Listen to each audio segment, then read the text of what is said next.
O God, may your spirit and guidance be in us as we work for the benefit of all our people, for peace and justice in our land, and for the constant recognition of the dignity and aspiration of those whom we serve. Amen.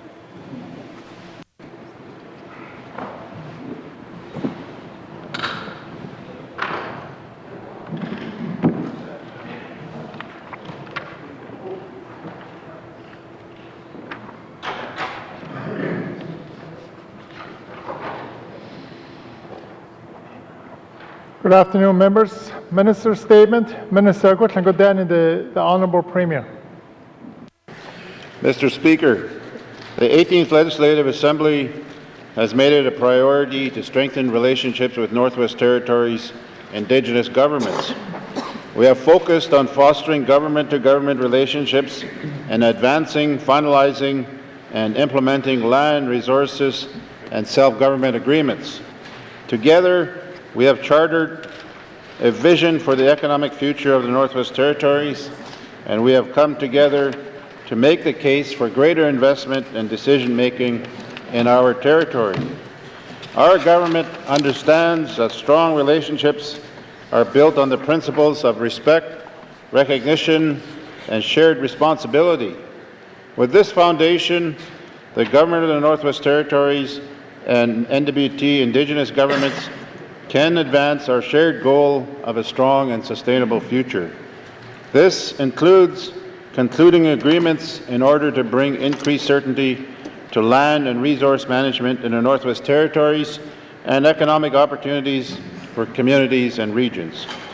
In support of this strong and prosperous vision of the Northwest Territories, I am pleased to report that the Government of the Northwest Territories currently has 9 signed intergovernmental memorandums of understanding with Indigenous governments, with the most recent signed on June the 7th with the N.W.T government.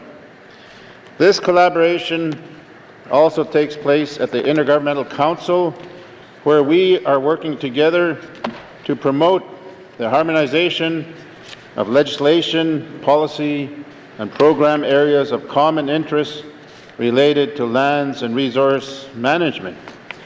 Significant collaboration has occurred during the life of this Legislative Assembly, made possible through the devolution agreement and the willingness of the Government of the Northwest Territories and Indigenous governments to work together on a government-to-government basis.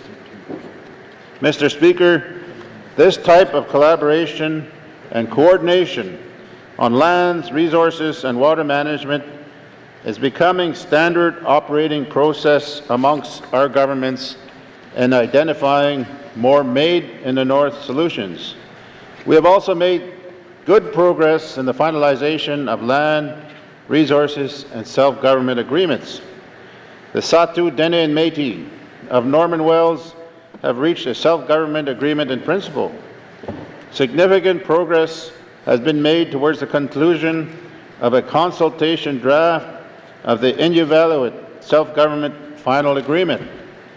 We are also optimistic about the prospect of being able to conclude negotiations on a draft of a land, resource, and self-government agreement in principle with the Acknowledgements Dene First Nations in the near future. Meeting treaty obligations and honoring the spirit and intent of settled agreements is not only a legal obligation, but also an important part of our overall relationship with Indigenous governments. This work requires a shared commitment by all involved, and implementation committees are an important part of how we advance this work together.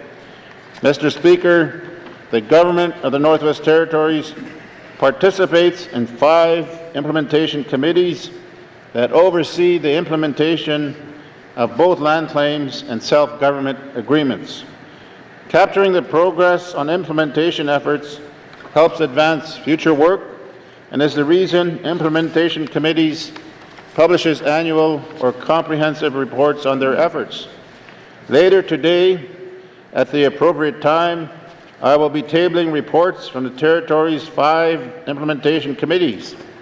I am pleased to note that for the first time ever, Several of these reports have been translated and published in Indigenous languages. Language is an important part of the cultural identity, and I am hopeful to see this trend continue. Implementing agreements in an evolving landscape of reconciliation and Indigenous governance requires the Government of the Northwest Territories to be adaptable and open to change. This is the reason the Government of the Northwest Territories is also working with its treaty partners on new and reasonable approaches to better support the implementation of the spirit and intent of previously signed agreements. Experience has shown that we are stronger and more successful when we work together as partners, and this government remains committed to working with Canada and Indigenous governments throughout the negotiation and implementation of agreements. Partnership and mutual respect has been the key to success for our territory and has resulted in positive outcomes. The foundation of working together has been nurtured and strengthened by the 18th Legislative Assembly, and this work will continue to advance shared territorial, social, environmental, and economic priorities for years to come. Thank you, Mr. Speaker.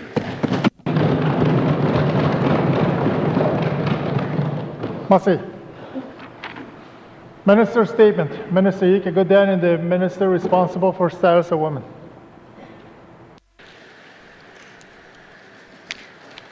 Mr. Speaker, on June 4th, I tabled the final report of the National Inquiry on Missing and Murdered Indigenous Women and Girls in this House. The report, entitled Reclaiming Power and Place, outlines the systemic causes of the violence experienced by Indigenous women, girls, and 2S LGBTQIA people in this country. The inquiry's report also presents 231 recommendations as calls for justice. The calls for justice cover many areas of public and private activity, including, among others, the justice system and police system services, health and wellness programs, human security, and extractive industries. The government of the Northwest Territories has now completed a high-level review of the report and prepared an initial response to the thematic areas presented in the calls for justice. I will be tabling this response later today at the appropriate time. In undertaking our review, we were mindful of the upcoming territorial election and conscious that a new government will be carrying this work forward. Once the new government is in place, a more in-depth analysis will be completed with a view to better understanding the steps necessary to make the response meaningful and effect real change. As the inquiry began, we recognized that this would be an ongoing project. When the inquiry concluded and the final report was released, we understood that it was not the end of the work, but just the beginning. This initial Government of the Northwest Territory response, called Doing Our Part, is a signal of our jurisdiction's commitment to keep working, to continue the dialogue, and to keep paying attention to the stories of the families and survivors and to the calls for justice. Mr. Speaker, this is a national issue, and some of the solutions have to be national as well. We are encouraged by the Prime Minister of Canada's public announcement that they will be working on developing the National Action Plan called for in the calls for justice. We have communicated our jurisdiction's commitment to participate in this national discussion. Working together on the implementation of the calls for justice not only creates the potential for sharing of resources, but also builds on the successes we have had to date. Working together also means bringing many perspectives to the table.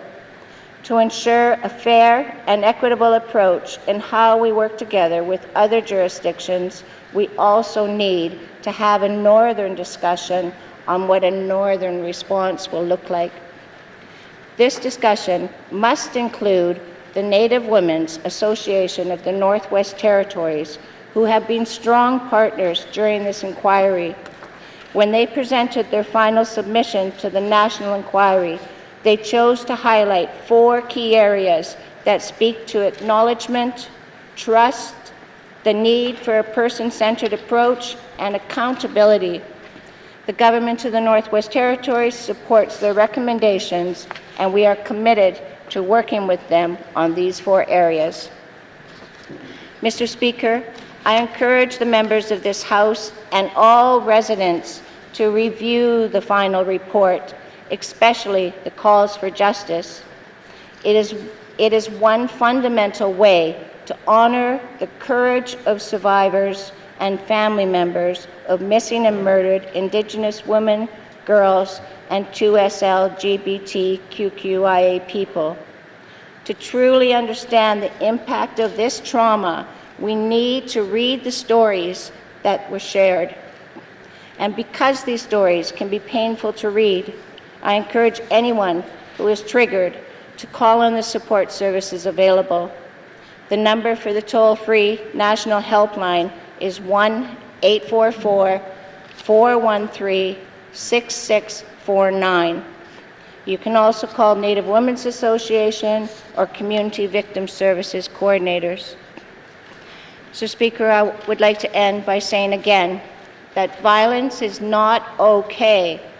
The Government of the Northwest Territories is committed to addressing the systemic causes of violence so that Indigenous women, girls, and 2S LGBTQIA people are able to feel free and empowered in our country and in our territory.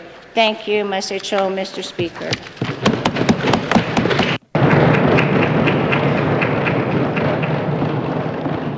Merci.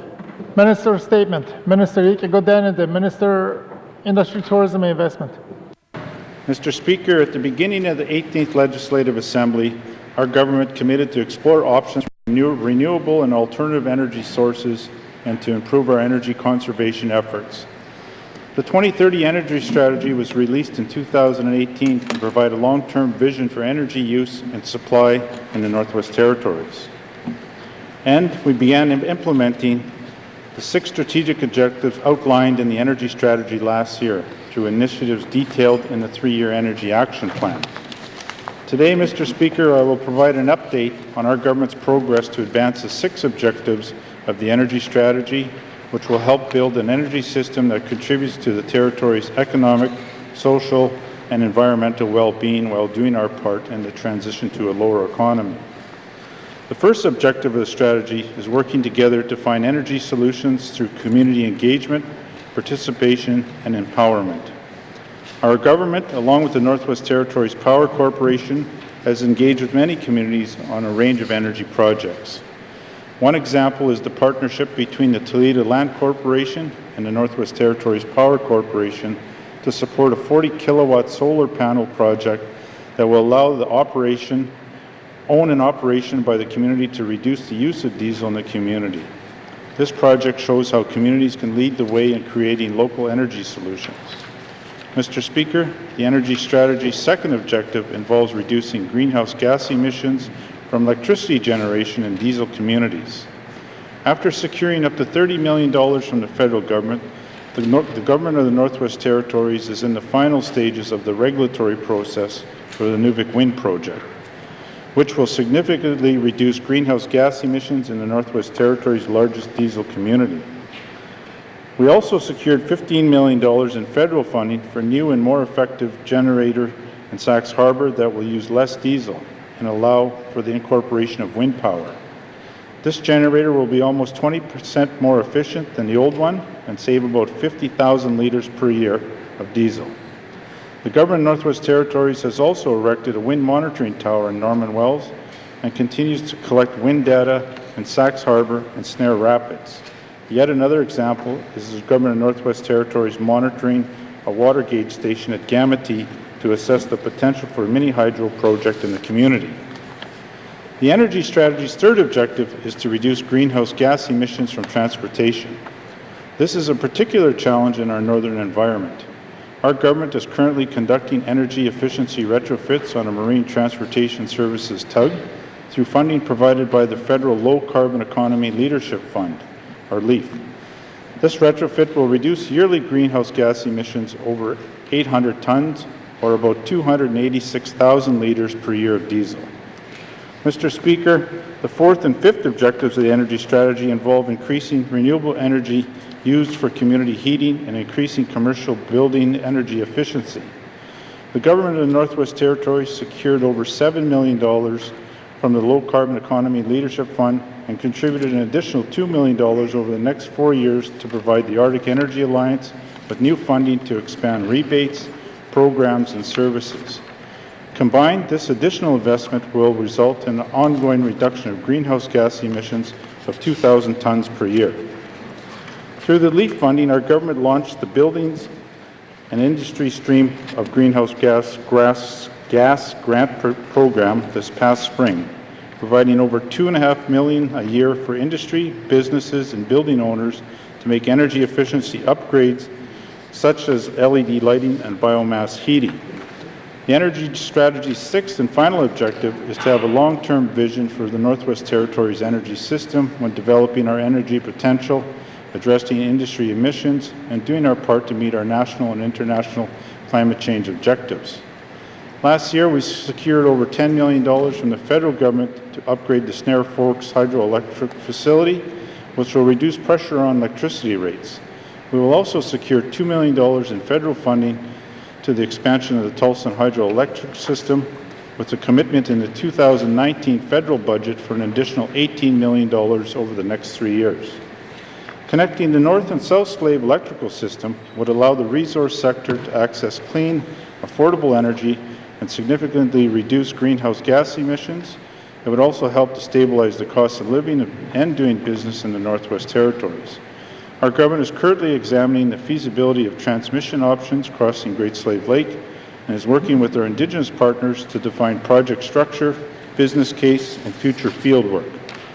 Later today, Mr. Speaker, I will table the Government of Northwest Territories Energy Action Plan update, which summarizes what we accomplished in 2018-19 and describes in more detail energy initiatives planned for the next 3 years. I will also table Energy Initiatives Report, which presents a high-level review of the Northwest Territories' current energy landscape and provides the Government of Northwest Territories' energy expenditures and greenhouse gas reductions and showcases many of last year's energy initiatives. Together, these documents demonstrate our innovative approach to developing energy systems that will grow and diversify our economy while reducing our reliance on imported fossil fuels. Mr. Speaker, these successes demonstrate the Government of Northwest Territories' ongoing efforts to maintain strong partnerships with the Government of Canada as we continue to work toward enabling the Northwest Territories to transition to a strong, healthy economy that is less dependent on fossil fuels. These initiatives set the stage to achieve strategic objectives I outlined today, and in turn meet our goals to transition the Northwest Territories to a low-carbon economy and build an energy system that will provide a secure, affordable, and sustainable energy for the people of the Northwest Territories. Thank you, Mr. Speaker. Merci. Minister statement. Minister statements. Member statements. Member for Trinidad Willowday. Much cho, Mr. Speaker. Mr. Speaker, today I would like to talk about the newest park that we have in the Northwest Territories or the country. I guess the Thai Dena Nana. Thai Dena Nana means the land of our ancestors. On August the 20th, we flew from here to Yellowknife with a group of people from Parks Canada, from the federal government, and from the government of Northwest Territories to sign an agreement. I wasn't the signature, but for the signature to be signed by the N.W.T. Métis government and N.W.T. Métis Nation in Fort Resolution. It was a very beautiful event, and the Métis people from the Métis Nation arrived in Fort Resolution from both Fort Smith and Hay River to show their support. The presidents were there. The president of the N.W.T. Métis Nation was also there. It was quite an event, and they had thanked the people in N.W.T. who had been working on this file for many years, 50 years actually. Apparently the first indication that the government and the people of N.W.T. wanted to see that area of our country protected was back in 1969. So it was a nice event, and the following day, on August 21st, 2019, we again flew from here with a group of people, and we flew into Tlutsalke, and people from the Dininaquan First Nations, the chief and some of his membership and some of his councillors were also there to sign with the Tlutsalke First Nations, the government of Northwest Territories, represented by the honourable member from Nuvik-Twin Lakes, R.C. McLeod, and also the federal government had Catherine McKenna there signing. She's the Minister of Environment, Minister responsible for parks.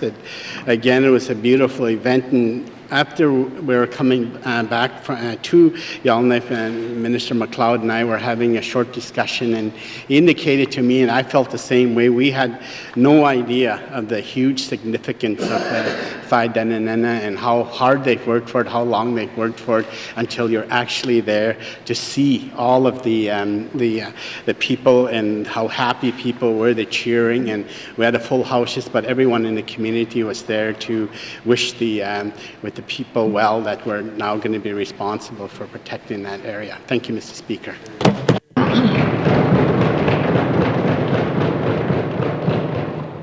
Merci. Member statement. Member Ike Gooden and the member Yellowknife North. Thank you, Mr. Speaker. Mr. Speaker, one of the most exciting opportunities for the future in the N.W.T. is the development of a polytechnic university.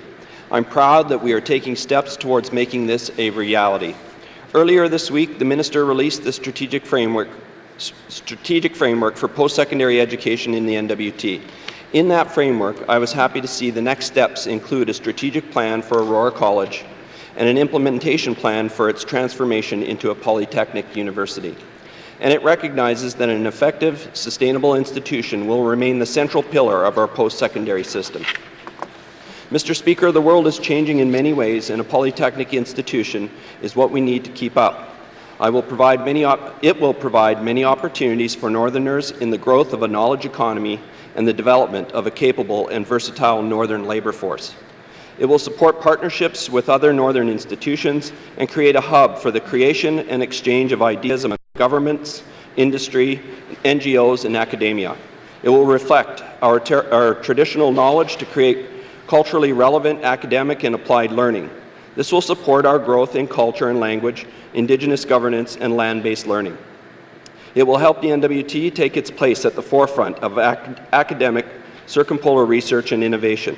It will provide opportunities for our youth in a variety of streams geared to the needs of the growing Northern economy. Mr. Speaker, it will foster a culture of creativity, create new approaches to societal challenges, and create a vibrant conversation across the territory. A polytechnic university will have many benefits for communities throughout the N.W.T. As a Yellowknife MLA, I believe that Yellowknife has many of the unique conditions that would allow it to support a polytechnic institution. Yellowknife can support the critical mass of a faculty, research, investment in students that will make a polytechnic institution thrive. It has human and civil infrastructure. It is the center of all levels of government and much of our business and industry. Mr. Speaker, the attention of the world is increasingly on its circumpolar regions. A polytechnic university will help move the N.W.T. into a leadership position, providing the tools we need to meet many of the demands facing us as we move into the future. Thank you, Mr. Speaker. Merci. Member statement. Member Ike Godin and the member Satu. Thank you, Mr. Speaker. Mr. Speaker, having a sound and stable physical strategy empowers our government to address new challenges while maintaining and improving programs and services delivery in a manner that produces positive outcomes. Mr. Speaker, the government in Northwest Territories does an excellent job in promoting our diverse cultures, traditions, and natural resources. Strengthening working relationships with our northern stakeholders and federal counterparts is fundamental to better prepare our physical position in capturing and enhancing the opportunities that presents itself. Mr. Speaker, at the beginning of our term, we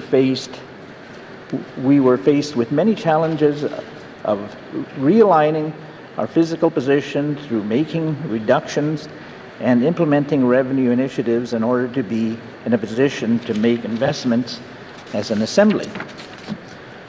Upon our alignment of reductions, the red alert announcement, there was increased attention to the Arctic and in particular the Northwest Territories. Mr. Speaker, as we well know, the Minister of Finance announced he will not be seeking re-election. Under his watch, designing and implementing a physical balanced approach during this assembly leaves me confidence it was the right thing to do. Physical deliberations continued to mandate expenditures such as establishing an ombuds office, labor concessions, this continued physical strategy forged on, concerning Northerners shared facing challenges, decisions our physical strategic plan have worked as we have been able to make significant investments in programs and infrastructure during this assembly. Mr. Speaker, in conclusion, part of the results of these actions have been the development of this coming year's proposed capital plan that will invest $410 million on a variety of capacity building initiatives and projects. This plan and all the investments we have made during this assembly is something we all should be proud of. Merci, Mr. Speaker. Merci. Member statement. Member Ike Godin and the member YELLOWKNIFE Centre. Merci, Mr. Speaker. Mr. Speaker, one of the most remarkable transformations to take place in the life of this Assembly is the approach to post-secondary education in general, and Aurora College in particular. Our mandate directed us to expand opportunities for post-secondary education, not to dismiss the Aurora College Board, order a foundational review, and make plans to establish a polytechnic university. But that's what's happened, and we're better off for it. Mr. Speaker, the government's decision to cut the college's budget started this transformation. It took weeks of questioning to understand that this was a government decision following a college recommendation. The evidence supporting the cuts shifted several times, from the cost of delivery to the small number of graduates to the quality of the programs themselves. It's worth remembering the college decided to evaluate the social work program after the decision had been made to chop it. I look forward to the day when it will be reinstated to help meet the objectives of the Child and Family Services Plan introduced this week. Mr. Speaker, the foundational review was a good idea poorly executed. The consultation was wholly inadequate, and as a result, some of the conclusions were questionable.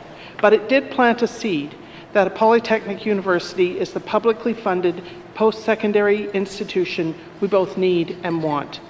I want to say that it's unfortunate that the foundational review has caused so much distress in Fort Smith, in spite of the Minister's efforts to reassure the community about its continuing importance to post-secondary education.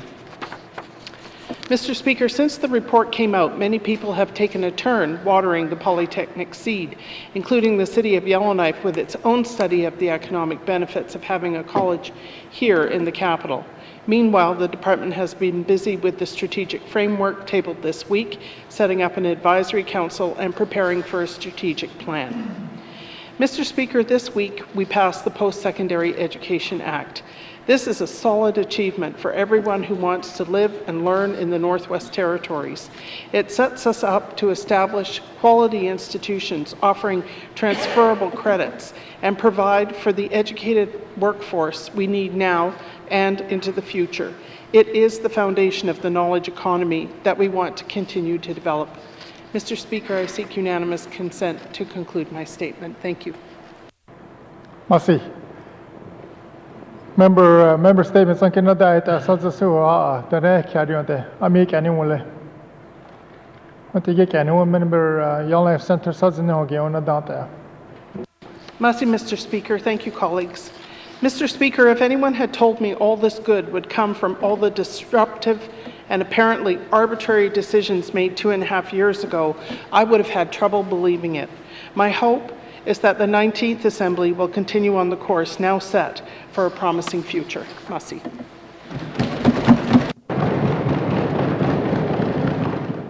Merci. Member statement, member for Frame Lake. Merci, Monsieur le Président. Yesterday was a great day for the people of Little safeguarding our natural legacy for all N.W.T citizens and development of the conservation economy. Leaders of the governments of Canada, the Northwest Territories, and Little Dene First Nation officially signed the establishment agreements for the 26,000 square kilometre protected area, now formerly known as Thai Dene Nene. Marcy Cho for this important work. This success came at the end of a long road that began in 1970 when land was set aside and it was reignited in 2000 with the opening of negotiations towards creation of a federal national park reserve. In 2004, Little Dene formally approved the boundary, vision, and name for Thai Dene Nene, which means land of the ancestors. Post-devolution, negotiations began to include the N.W.T, leading to the agreements yesterday. Continuing operation and management of Thai Dene Nene will be through a consensus board shared by the Little Dene and public government representatives. Industrial development is not permitted in the area. Infrastructure corridors may be allowed in the 9,000 square kilometre territorial protected area, but they will require a rigorous process, including public comment and written reasons. A visitor operations and heritage center will be built in Little creating initial direct employment estimated at 18 positions, including 8 full-time jobs. A regional management body, including all Quechua communities, the Métis Nation, federal and N.W.T governments, must be set up, providing high-level collaboration on strategic and cooperative issues. In order to achieve the actual protection, N.W.T must now move swiftly to create the required regulations under the Protected Areas Act. Then there's the money, Mr. Speaker. Canada will invest $40 million towards infrastructure in the National Park Reserve operations in the first 12 years and $3.4 million annually for operations thereafter. Canada has even committed to invest $7.9 million towards the establishment and operation of the N.W.T portion of Thai Dene Nene. I haven't seen any firm commitments on investment from our government, not even a news release or a minister's statement announcing this major event. Mr. Speaker, I seek unanimous consent to conclude my statement. Merci. Member Nadat Sazasua, the neck, I don't make anyone. What do you get anyone? Member Frame Lake, Nadat Sazino. Merci, Monsieur le Président. It's not clear whether there is a territorial vision for protected areas and the conservation economy. Are protected areas going to be paper exercises, or is this government ready to embrace the opportunity to diversify our economy with commensurate investments? I'll have questions for the Minister of Environment and Natural Resources later today. Merci, Mr. Speaker. Merci.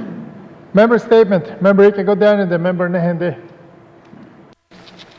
Thank you, Mr. Speaker. Mr. Speaker, for seniors and elders, aging in place means having the health, social support, and services needed to live safely and independently in one's home or community for as long as one wishes and is able.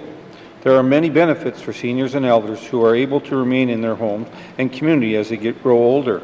It helps them maintain as much independence as possible. They can continue to enjoy familiar settings and routines. As well, they can benefit from the friendships and relationships built over the years they have lived in their communities. Mr. Speaker, yesterday both the Minister of Health and Social Services and the Minister responsible for N.W.T. Housing Corporation talked about their work their departments are doing to help seniors age in place. This work is vital to the health and well-being for our seniors. As the Minister of Health pointed out, our seniors and elders will make up over 20% of our territorial population by 2035. We need to put the right supports in place now so we're ready to support our aging population. I'm pleased to see that what we heard report on continuing care facility legislation tabled yesterday by the Minister of Health. I support the idea of legislation 100% and I look forward to having the opportunity to review this report in detail. Many of our elders and seniors, especially those who are very aged or infirm, are among our most vulnerable citizens.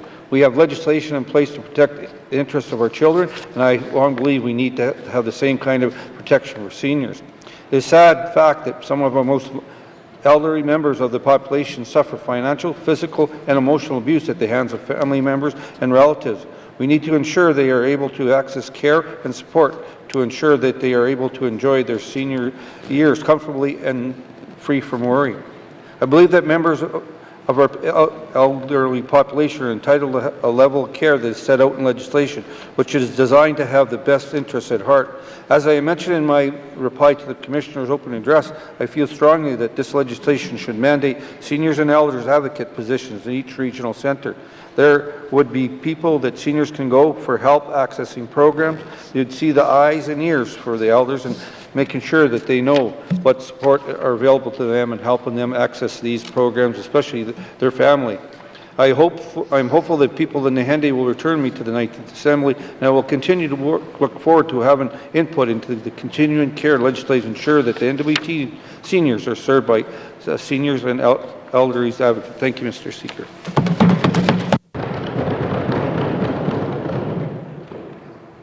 Merci. Member statement. Member Ika Godan and the Member Mackenzie Delta. Thank you, Mr. Speaker. Mr. Speaker, the N.W.T. has government service officers, or GSOs, working in 22 single-window service centres across the Northwest Territories. These GSOs help people in the smaller communities by helping them to access government programs and services and by putting them in touch with the right people to answer their questions or help them with their problems. I fully support this program, Mr. Speaker, which helps make the N.W.T. more accessible for my constituents and other communities in the N.W.T. In March of 2017, the Premier announced a joint 12-month service delivery pilot project in Fort Providence, Fort Liard, and Tuktoyaktuk. Government service officers in these communities were trained to provide in-person services on behalf of Service Canada, the federal government's single-window service centre, in addition to their duties for the government of the Northwest Territories. The government service officers were trained to help residents with applications for 6 federal programs: apprenticeship grants, Canada Pension Plan, employment insurance, guaranteed income supplement, and old age security, and the wage earner protection program. 15 single-window service centres have now expanded their services to help deliver these federal programs and services.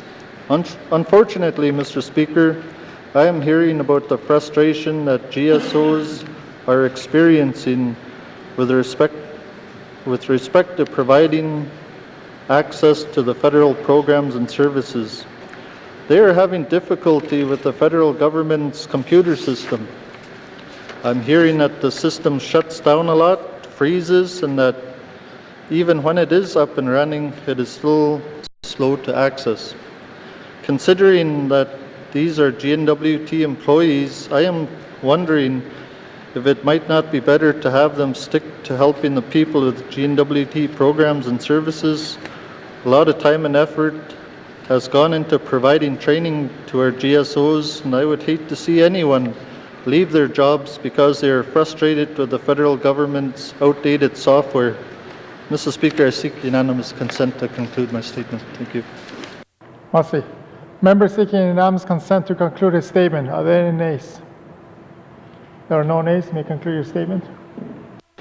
Thank you, Mr. Speaker. Mr. Speaker, our GSOs have been providing all these programs, federal programs, prior to having to just log in this software, and that's where the issue is, and I'll have questions for the Premier later today. Thank you.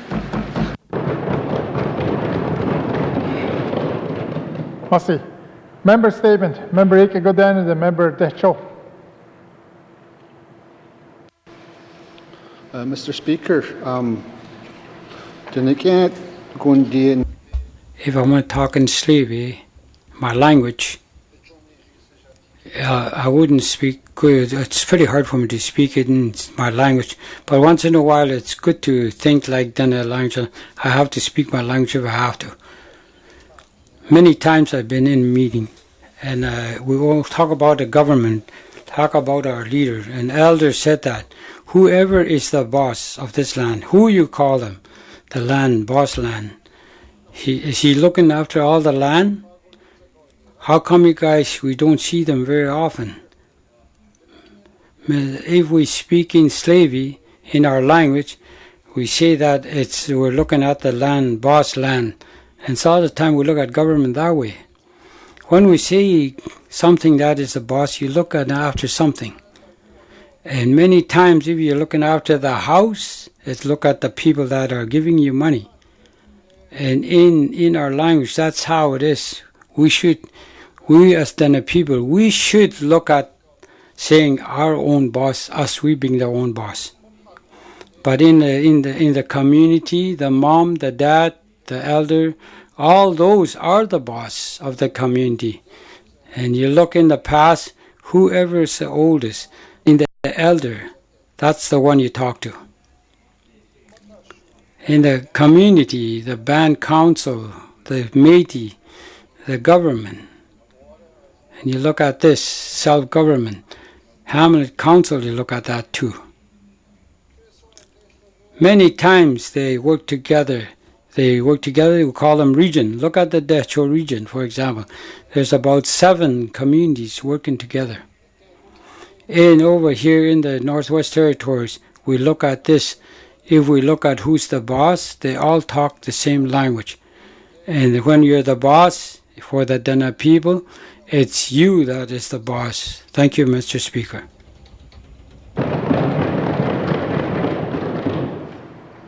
Merci.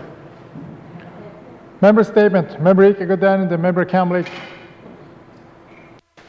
Thank you, Mr. Speaker. Today I rise to speak on the subject of tax incentives. Tax incentives are an effective way to stimulate and encourage certain types of economic behavior for both the private sector and households alike. In the N.W.T, we have on average a 97% tax filing rate for residents, which means that any changes to the tax code will directly affect almost all Northerners. And if we do it right, tax breaks will put more money into the pockets of Northerners. We as a territory need to address the deficiency of investment capital flowing into the jurisdiction among other issues if we are to reverse the downward economic growth that still grips our territory. Appropriately targeted tax credits, if implemented by the next Assembly, can lay the foundation for a prosperous upturn in our economy. Incentivizing research and development would encourage research institutions to invest and spend here in the N.W.T, giving the territory useful and long-lasting relationships with educational institutions from all around the world, in turn stimulating made in the North innovations. Increasing our competitiveness would bring in countless secondary and tertiary effects into our economy, allowing the N.W.T to stand its own against larger southern jurisdictions. It's expensive to live in the North, and employers will tell you that it can be frighteningly expensive to retain skilled employees. Properly targeted tax incentives can help alleviate this burden, which in turn will pump more money into the local economy in a way of reinvesting tax dollars into our communities. Mr. Speaker, appropriately targeted tax credits can work to benefit investment, family finances, innovation, economic growth, and societal behavioral shifts.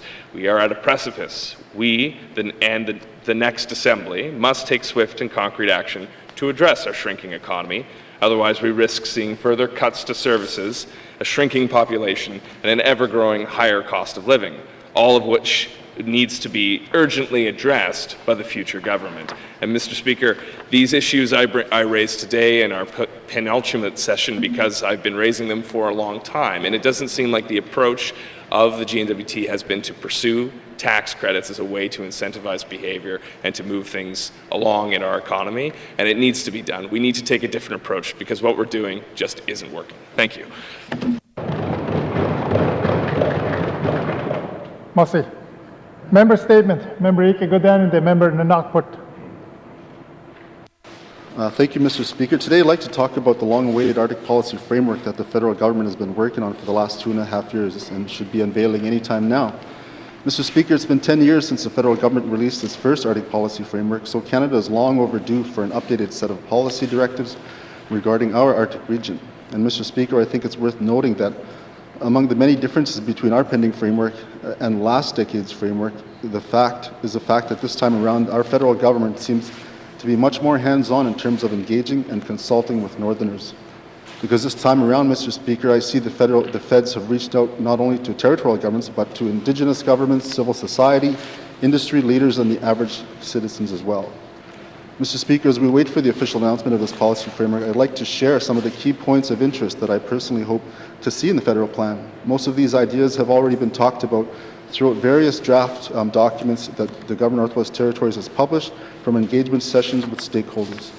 Mr. Speaker, I hope to see a section of the framework address some of the many social issues that Northerners regularly experience, such as food insecurity, housing inadequacy, and homelessness, high rates of suicide, and large gaps in education and general health outcomes.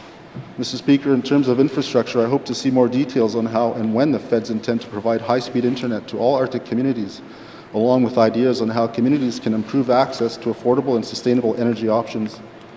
I also hope that the framework will provide support options for helping northern businesses grow and retain their wealth within the Arctic, while simultaneously helping to foster stronger economic ties with southern Canada. Mr. Speaker, I encourage our Premier to advocate up to the very last minute of this Assembly on the Arctic Policy Framework. Mr. Speaker, I could go on, as there are many common issues that exist all throughout the Arctic communities and in Canada. I don't know what exactly will be included in the final policy framework, but, Mr. Speaker, looking forward, I hope that all levels of government work together to improve the quality of life in the Northwest Territories and our neighbours around the Arctic. Thank you, Mr. Speaker.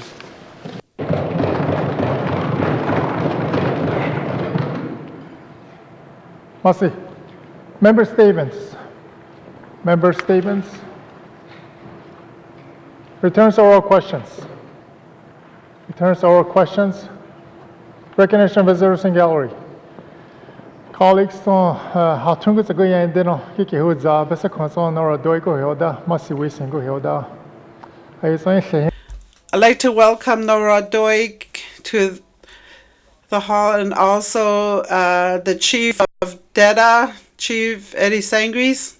I'd like to welcome them.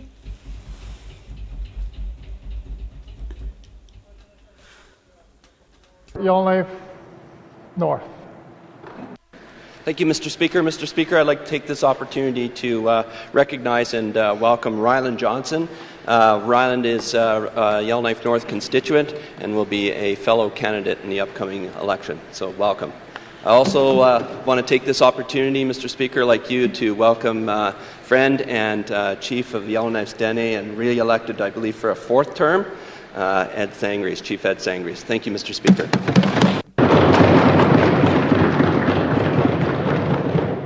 Merci. How to go to go and kick a hood up, make a good down in the member Range Lake. Thank you, Mr. Speaker. I want to take a moment to recognize some visitors in the gallery. Ms. Yvonne Hopkins and Amanda Baton with the Northwest Territories Native Women's Association. Also, Yolanda Chapman, who's the Intergovernmental Affairs, and my one and only power woman, the Minister's Advisor for Women Issues, Miss Elizabeth, commonly known as Sabette Biscay. She rocks. Thank you, Mr. Speaker.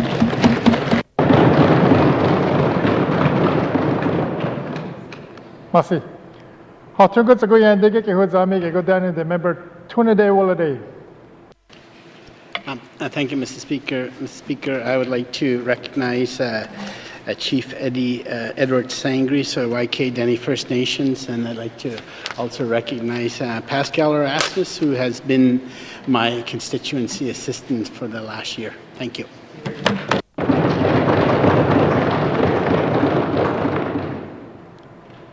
Merci. Recognition of visitors in gallery. Member for Yellowknife South. Thank you, Mr. Speaker. I'm pleased to recognize a constituent of Yellowknife South, Yolanda Chapman. Thank you, Mr. Speaker.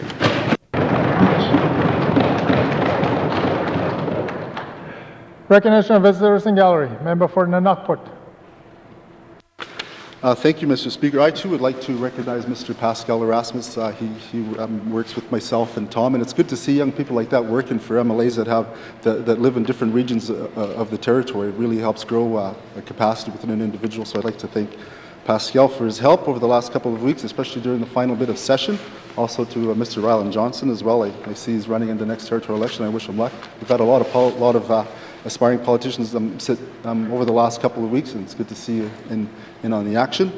As well, Mr. Speaker, I'd like to recognize Mrs. Nora Doig from Betchico. She's with the Community Foundations of Canada, and also Melanie Blanchette from Community Foundations of Canada. I see that they may be starting up a foundation in Inuvik and possibly a Iqaluit, so any retiring politicians, you might want to go and talk to her. Mr. Speaker. And also, Mr. Speaker, I'd like to recognize my wife Yvonne. It's been a ride, you know, Mr. Speaker. We get to go hunt in my region and her region, and also representing our country on international agreements around this world. So I really appreciate her support. And honestly, I don't know how I could put up with some people without her support. So I really appreciate that. So, thank you, Mr. Speaker.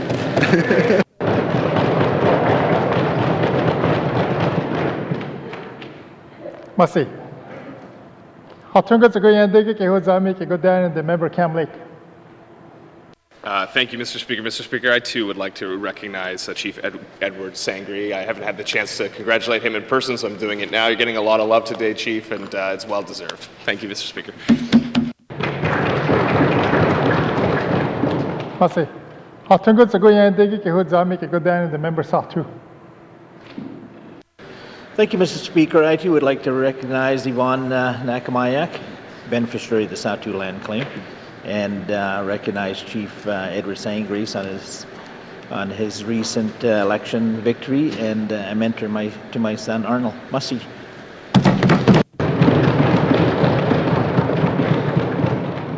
Merci. Recognition of visitors in gallery. Recognition of visitors in gallery. If we miss anyone in the gallery, thanks for being here with us. It's always great to have an audience as part of our proceedings. Merci. Acknowledgements. Acknowledgements. Oral questions. Member for Yellowknife North. Thank you, Mr. Speaker. Mr. Speaker, in my statement today, I spoke about one of the most exciting things in the N.W.T's future, and of course that's the transformation of Aurora College into a polytechnic university.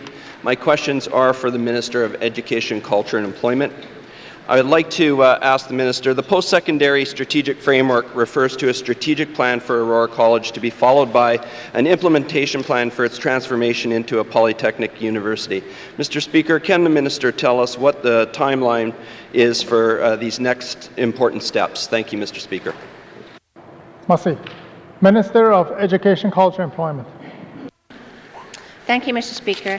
Initially, when we did the review and we talked about becoming a polytechnic university, I'm always trying to be optimistic. I've learned being a cabinet minister is undercommit and overperform is my motto. And so I had said 5-6 years probably.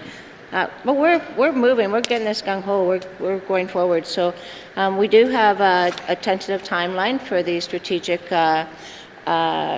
framework for the Aurora College, and that will be beginning in the fall. And then when it will be done will be a little bit difficult to say. I'm assuming that in the fall there will be a new cabinet. At that point, a new minister will be overseeing it. But I can say that the work has been started, and it will be the process will begin this fall. Thank you, Mr. Speaker. Merci. Oral question, Akira Cassie, member Yellowknife North.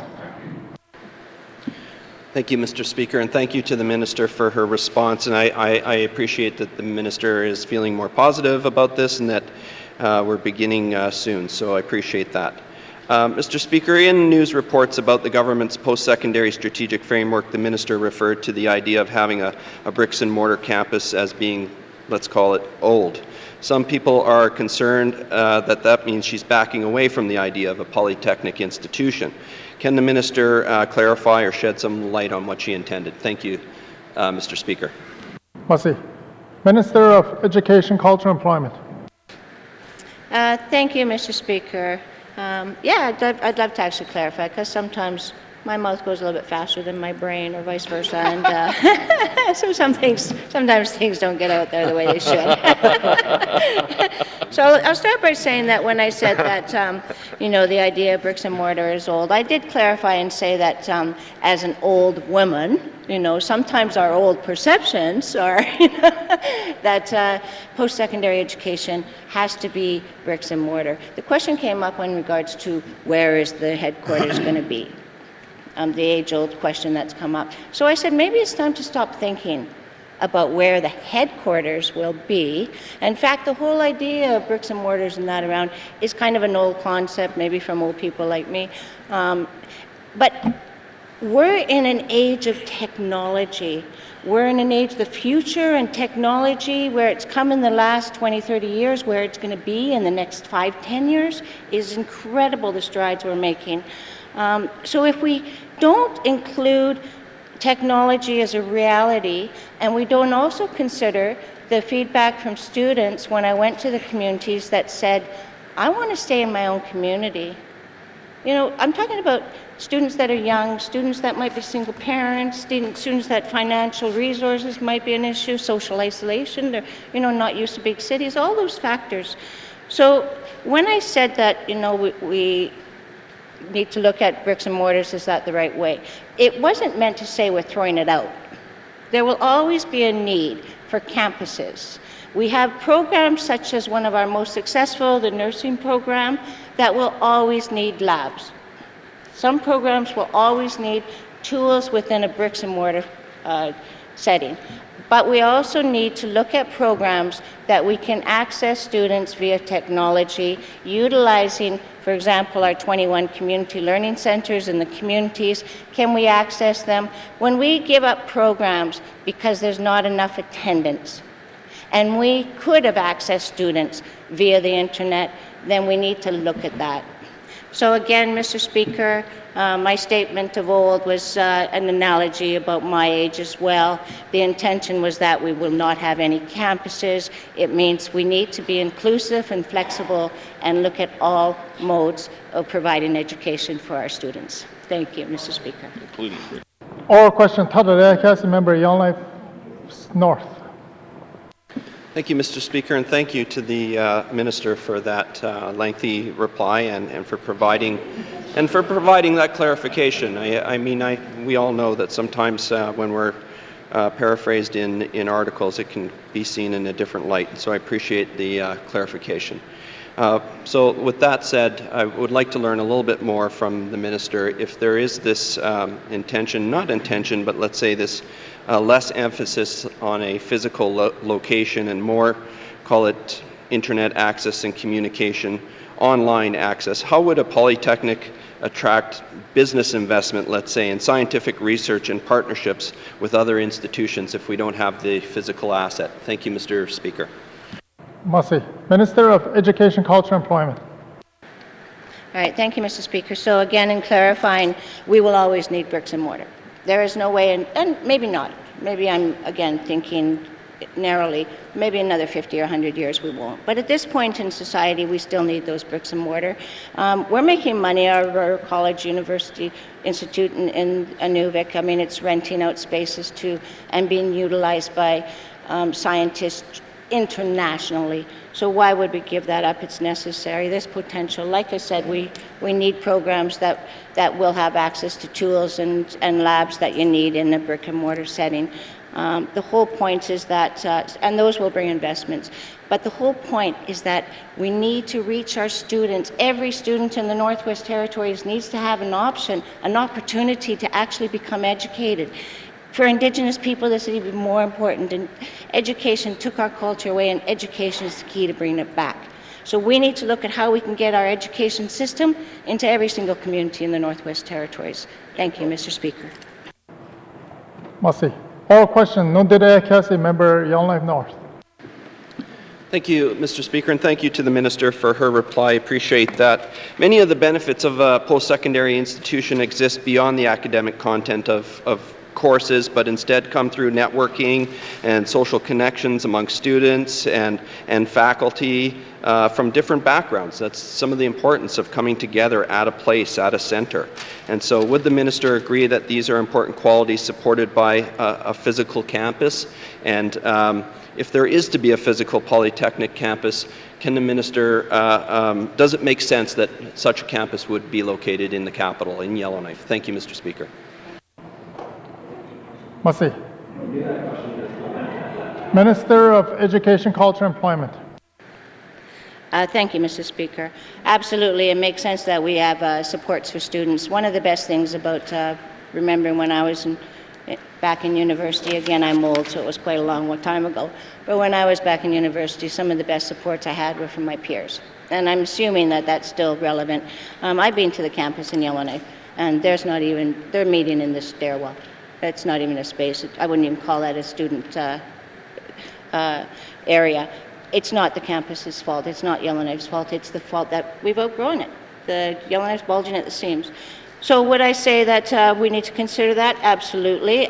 What I would say is that we made a commitment that we would have 3 strong campuses and 3 strong communities and 21 strong community learning centers. That means that Inuvik, Fort Smith, and Yellowknife all need to be looked at. Currently, though, the one that needs the campus right away is the Yellowknife one. So I'm not going to say, does it make sense for it to be in Yellowknife? What I will say is that Yellowknife needs a campus, but all 3 communities need to be sustainable, promoted, and not only the 3 communities, the 21 community learning centers again. The goals within our foundational framework said student-focused, increased access, local, regional needs, amongst others, and our commitment is to maintaining that. Thank you, Mr. Speaker. I'd like to remind the House that it's been almost 10 minutes, and we only have 1 question. And both sides preamble, answering questions, if it can be shortened, because this can lead to written statements, written questions. So I have to remind members that it's been 10 minutes, only 1 question period, so just a reminder to members. Oral question, Canadian, the member Nahende. Thank you, Mr. Speaker. Mr. Speaker, earlier today I spoke about seniors and elders, and today my questions are for the Minister of Health and Social Services. My first question, what are the next steps for the department with respect to the continuing care facility legislative initiative? Thank you, Mr. Speaker. Merci. Minister of Health and Social Service.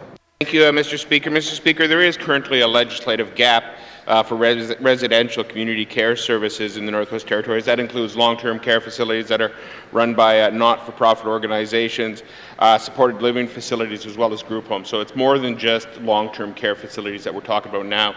The What You Heard document is what we heard from a wide range of stakeholders throughout the Northwest Territories. The next step is to develop an LP. These are the dying days of this Legislative Assembly, so I have asked the department to put together materials that can be shared with the new minister so that he or she can work with committees to finalize and put forward an LP that will meet the needs of the people of the Northwest Territories. It's not going to be super straightforward, Mr. Speaker. As you can see in the What You Heard document, there are a lot of varied opinions on how we need to move forward on this, and that will be discussions and debates that will need to be had in the next Assembly. Thank you, Mr. Speaker. Oral question, Cassie, member Nahende. Thank you, Mr. Speaker. Mr. Speaker, can the Minister advise us if there's a timeline in mind when this legislation might be coming forward? Thank you, Mr. Speaker. Minister of Health and Social Service.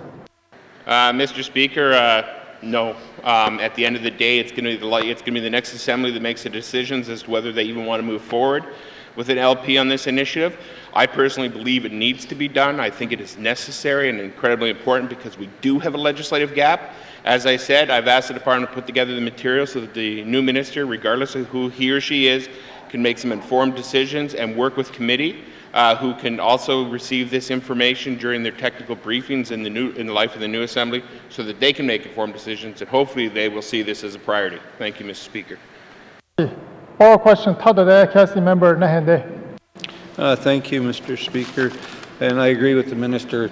I think it should be a priority for the 19th, but we'll have to wait and see who's here in the 19th Assembly. In looking at what we've heard report, I didn't see any specific proposal to create advocate positions, but I've heard this idea talked about before even before I was an MLA.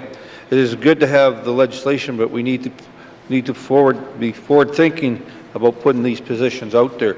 Is this part of the discussion moving forward? Thank you, Mr. Speaker. Masi. Minister of Health and Social Service. Thank you, Mr. Speaker. Mr. Speaker, prior to the last election, the Senior Society did put out some information on the creation of a seniors advocate.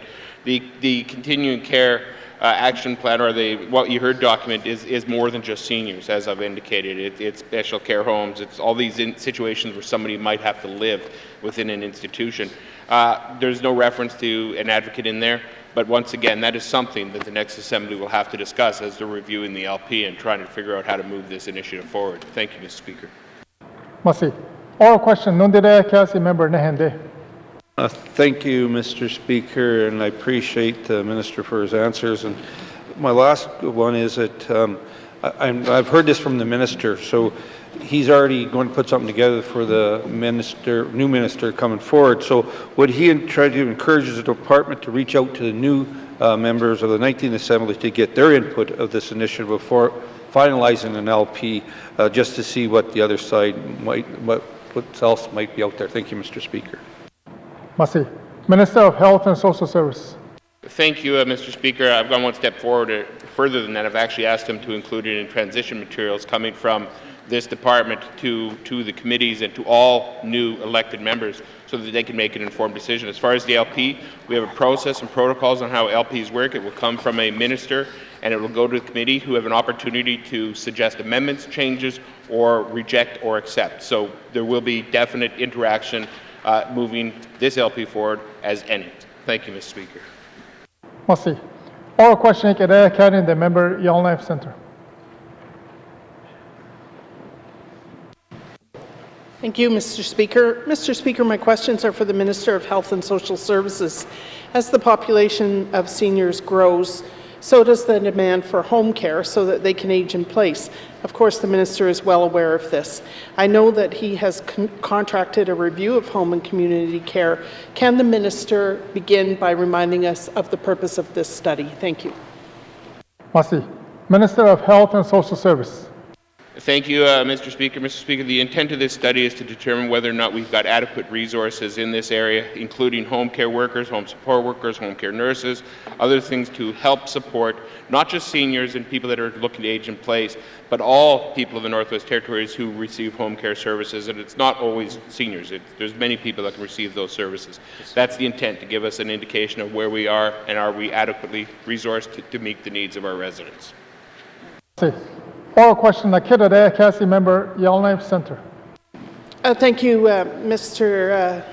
Speaker. I appreciate the reminder from the Minister that home care is actually for all of us. I benefited greatly from their attention during an accident I had at the beginning of this assembly. My question for the Minister is, what is the status of the home care study now, and does he know when it will be made public? Thank you. Minister of Health and Social Service.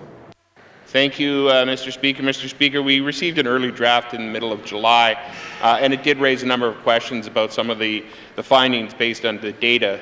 Clearly, it indicated there were some difficulties getting some of the data. We had to confirm some of the data. We have sent back some comments and some updates on the data to make sure that the contractor had accurate information in their assessments and their provision of recommendations. I've been told by the department earlier today that we will get that report at the end of August. We will make it available. It likely will not come to the existing MLAs in time for the election, but we will make it public, hopefully during the election period, so that everybody who's interested in coming into this building can have the data they need to make informed decisions in the future. Thank you, Mr. Speaker. Merci. Oral question. Tada de Council Member Yellowknife Centre. Thank you, Mr. Speaker. Mr. Speaker, I wonder what the plan is to secure the money to implement the report's recommendations.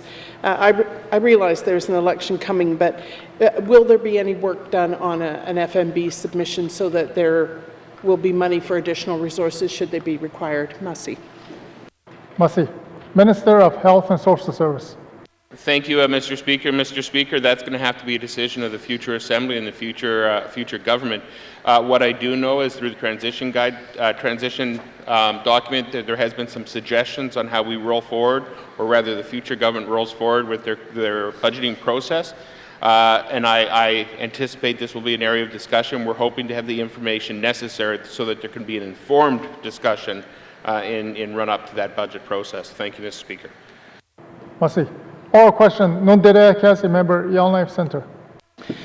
Thank you, Mr. Speaker. I receive a lot of calls from seniors who are concerned about home care services, and so ultimately what I would like to leave them with is when they will see the benefit of the recommendations of this report. Thank you. Merci. Minister of Health and Social Service. Thank you, Mr. Speaker. Mr. Speaker, it won't be in the life of this government, and I'd hate to presuppose what the priorities in the next Assembly are going to be. So unfortunately, as much as I'd love to give the member an answer saying that this will happen on X date, I just can't do it. Thank you, Mr. Speaker. Merci. Oral question, Canada, the member Frame Lake. Merci, Monsieur le Président. My questions are for the Minister of Environment and Natural Resources. My understanding is that regulations must be in place to enable final protection for Thai-Dene. Is this the case, and when will regulations be completed? Merci, Mr. Speaker. Merci. Minister of Environment and Natural Resources. Thank you, Mr. Speaker. Mr. Speaker, as the member said from Tunde Willade said before, it was a great event that we went to yesterday, and a lot of that came as a result of our passing the Protected Areas Act. So anyone that had anything to do with that should be very proud of how it turned out for the folks in N.W.T. And but to the member's question, the signed establishment agreement legally binds the N.W.T. to establish Thai-Dene. However, protected areas are formally established under the Protected Area Act by regulation. Site-specific Thai-Dene skeleton regulations have been drafted to establish Thai-Dene territorial protected area and will be signed by the Commissioner shortly. The full comprehensive set of regulations will be developed within 18 months of establishment. Thank you, Mr. Speaker. Merci. Oral question, Canada, Council Member Frame Lake. Merci, Monsieur le Président, and I want to thank the Minister for that. Yesterday's announcement, there was financial commitments made by the Government of Canada, but I'm not aware of any from this government. Can the Minister tell us what specific capital and operations funding has this government committed towards Thai-Dene? Merci, Mr. Speaker. Merci. Minister of Environment and Natural Resources. Thank you, Mr. Speaker. Mr. Speaker, the N.W.T. has committed $290,000 annually to the ongoing management of Thai-Dene. Additionally, as the member pointed out, they are getting some funding from Canada, and these funds will allow the N.W.T. Lutso Dene First Nation, Deniquay, Yellowknife Dene First Nation, and the Northwest Territory Métis Nation to effectively manage Thai-Dene for the next 4 years. Thank you, Mr. Speaker. Merci. Oral question, Tada Council Member Frame Lake. Merci, Monsieur le Président. I'm not sure that $290,000 from our government is going to do it, but I guess that'll be up to the 19th Assembly. I was on the NR website this morning, and there's now a rudimentary public registry for protected areas. Can the Minister tell us what the plans are to complete a public registry, and when will it be fully functional? Merci, Mr. Speaker. Minister of Environment and Natural Resources. Thank you, Mr. Speaker. Mr. Speaker, as to before I respond to the member's question, the first question on the funding, I mean, there is significant funding coming from Canada as part of their agreements with the local Aboriginal governments on the federal portion of the park and the 290s in our portion of the park. So they will be significantly funded, and it's going to help with the work going on in the park in the future. ENR is working towards establishing a new website registry early in the life of the next legislative assembly. Thank you, Mr. Speaker. Merci. Oral question, non délégué, member Frame Lake. Merci, Monsieur le Président. Thanks to the Minister for that. As I said in my statement, it's one thing to create a protected area on paper. It's another to have a vision and a role for protected areas in the N.W.T economy. Can the Minister explain this government's vision and commitments towards the conservation economy? Merci, Mr. Speaker. Merci. Minister of Environment and Natural Resources. Thank you, Mr. Speaker. Mr. Speaker, a lot of the governments across the Northwest Territories have a vision, and we heard from the vision from the folks in Lutzo-K yesterday on 50 years. It was a 50-year vision story, and I'll share it today that I noticed yesterday was one where it said a former chief had gone down to Ottawa, and they said, sign this, we're going to establish a park. Chief says, I go talk to my people first, and we'll think about it. They thought about it for 30 years, and that's the vision that they had. They wanted to make sure that they consulted with their people and made sure they come up with a product that was good for the people that they represent. And the conservation economies, they support the preservation of biodiversity through the creation of protected areas, and I think we did a lot of work in this government on that. We're protecting water, wildlife. It's needless to say we're protecting a way of life for Northerners, while also trying to strengthen local economies and respecting culture and values. And we are committed to working with the Indigenous governments to realize a shared vision toward a strengthened conservation economy. Opportunities and products that support Indigenous economy, ecotourism developed within protected areas would be a focus. This would benefit local Indigenous government communities and the N.W.T economy overall by providing local meaningful employment, new infrastructure, and new local business. So, Mr. Speaker, the GNWT, along with all our partners, have a vision for the future of the Northwest Territories. Thank you. Merci. Oral question, the member Mackenzie Delta.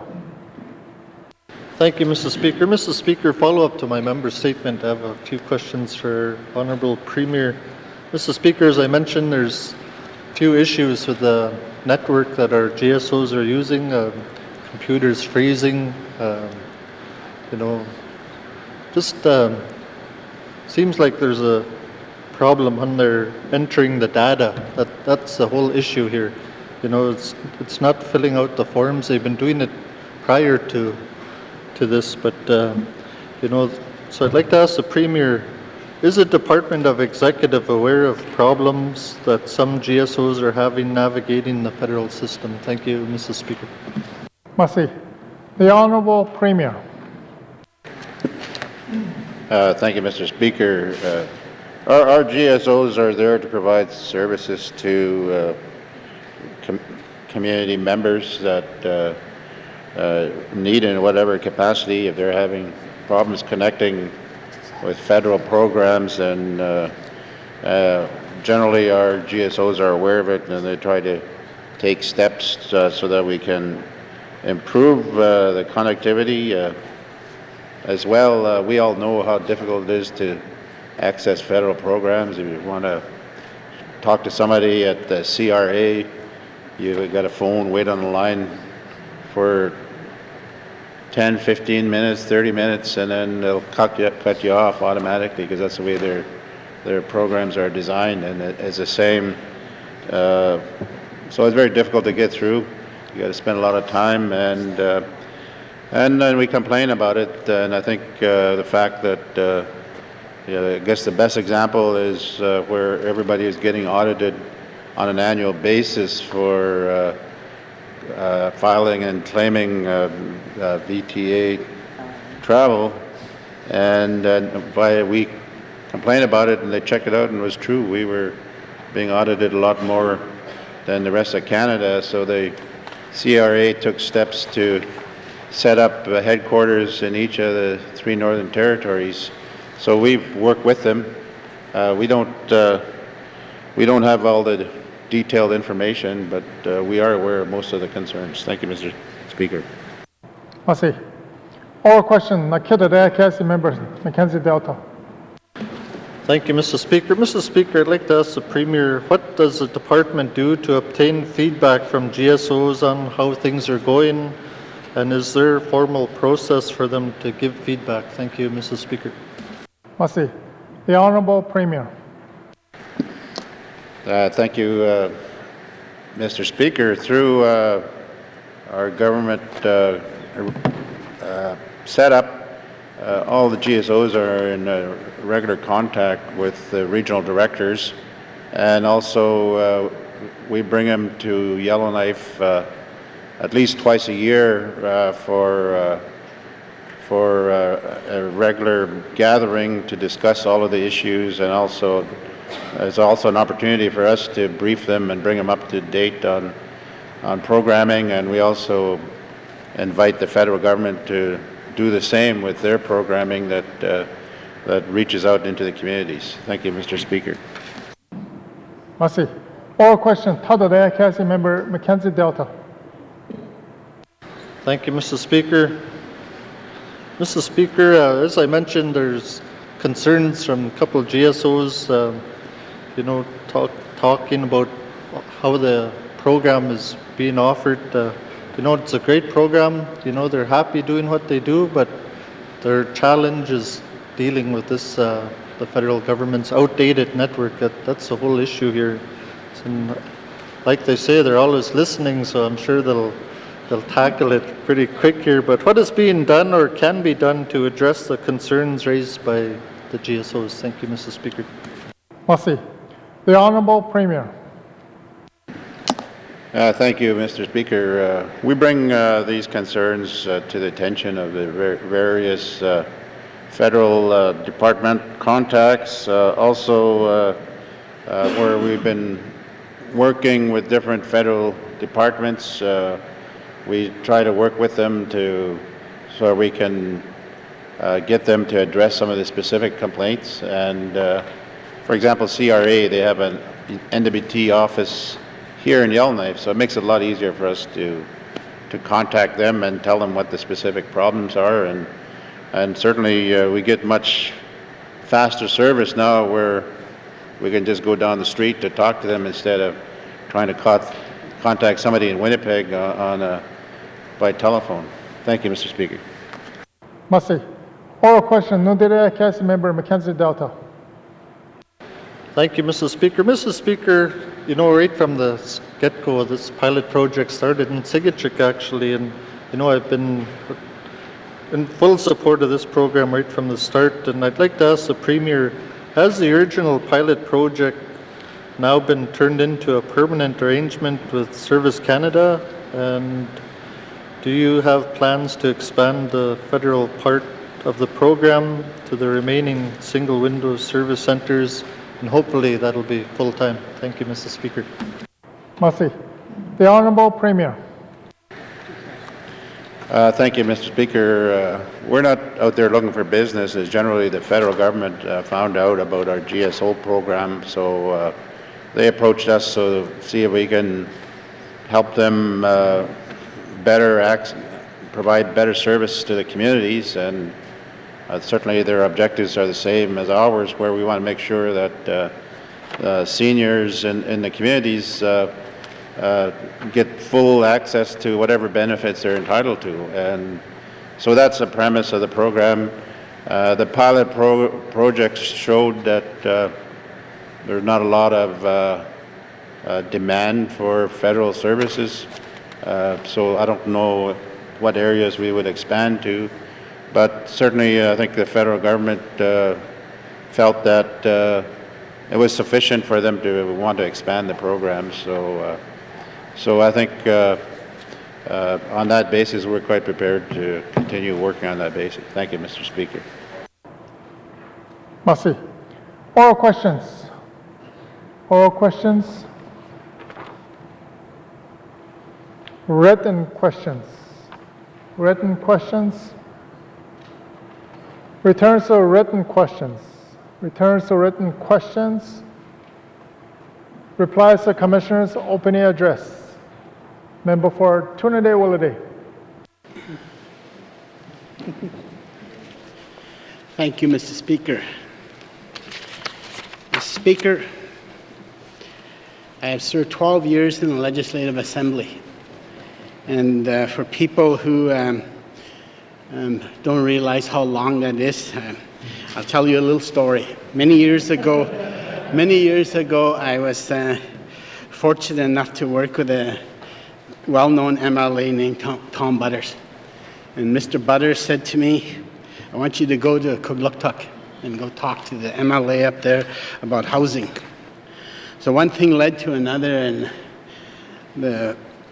Mr. Peterson and I had a discussion about many things, one of which was the length of time that MLA spend in the Legislative Assembly. And this, I would say, was in about the mid-1990s at that time, maybe a little bit earlier. But Mr. Peterson said to me that, did you know that the average time that an MLA spends in the Legislative Assembly is 4 years? And he said, not much longer than 4 years. And I didn't know that. At that time, I thought, boy, it must be longer than that. There's guys that have served forever. And he said, I'm not saying that it's 4 years because that's generally the term, but some people serve less than that. And overall, the average is not much longer than 4 years. So you look around the room, I mean, there are people in here that serve 4 years, but there's people in here that serve a long time. And I'm one of those people. An opportunity to serve the people of Tuneda for 12 years. And I had an opportunity to serve the people of Willowdale for 8 years. 4 years. So I thought that at that time, I thought that'd be an easy job to do, working in the Legislative Assembly for 4 years, 10 years, 12 years, whatever it takes. But it's a great job, but it's also the most difficult job I think that anybody could have. I mean, people that serve in the Legislative Assembly know what it's like to be able to advocate for your people and do work for your people. And at the end of the day, it's you still have to go back 4 years later. No matter what a good job you've done, you'll still have opposition. You're still going to have people that are not happy with you. You're still going to have people that don't want you in the Legislative Assembly, whether you address every issue and whatnot. So I guess to say that I'm not trying to be ungrateful, Mr. Speaker, but to say that this reason that this job is so difficult is because it is so thankless. You know, we do what we can to help people, and then at the end of the day, you know, there is a lot of good things that we do with each other. We meet a lot of friends in the assembly, but at the end of the day, it is something that I find quite difficult. And I'm not going to stand up here and be negative, but I'd like to touch on some of the issues that I've encountered during my 12 years in the Legislative Assembly. So I'd like to talk a little bit about the issues that I've encountered 12 years ago. 12 years ago when I got here, I thought, what is the main issues? I had a background in housing, and I worked for the Department of Environment and Natural Resources as well before I came here. And I realized that working in the social housing was a difficult job. It appears as though everything, that was the most difficult thing to do, because I'd been there so long and I'd been working on it. But I thought about the whole idea and the plan, and what the idea of housing was the Housing Corporation was put in place in 1974 to be able to house the people of the Northwest Territories that could not afford to house themselves. But at some point, Mr. Speaker, the Housing Corporation was to divest the housing that they were renting out through the public housing program. So I thought, well, this doesn't make a whole lot of sense to me until I started working in it and started to realize, yes, it is designed that way for a good reason. And the good reason being is that if the Housing Corporation continues to retain its public housing inventory and that does not divest the public housing once the CMHC mortgage is paid off, then they'll have to come back to the G&W.T for more money. And I don't think that was the intent. I think the intent of divesting the public housing was so that the communities could have a market. At some point, whether we call it a quasi-market, no market, or a strong market, or a weak market, it would have a market. And what you have in a market, Mr. Speaker, is you have investment, personal investment. When you own a house, as many of us do in this assembly, you wish that house you take care of your house so that you don't have huge bills. You make sure that the house is something that you can pass on. You can make sure that the house remains in the family, and that when there's something that needs to be done, you go down to the hardware store or anywhere else, or order materials if you're in a small community, in order to make sure that the house is maintained and that the market, that you're continuing to build a market. And so I thought that the Housing Corporation should go in that direction.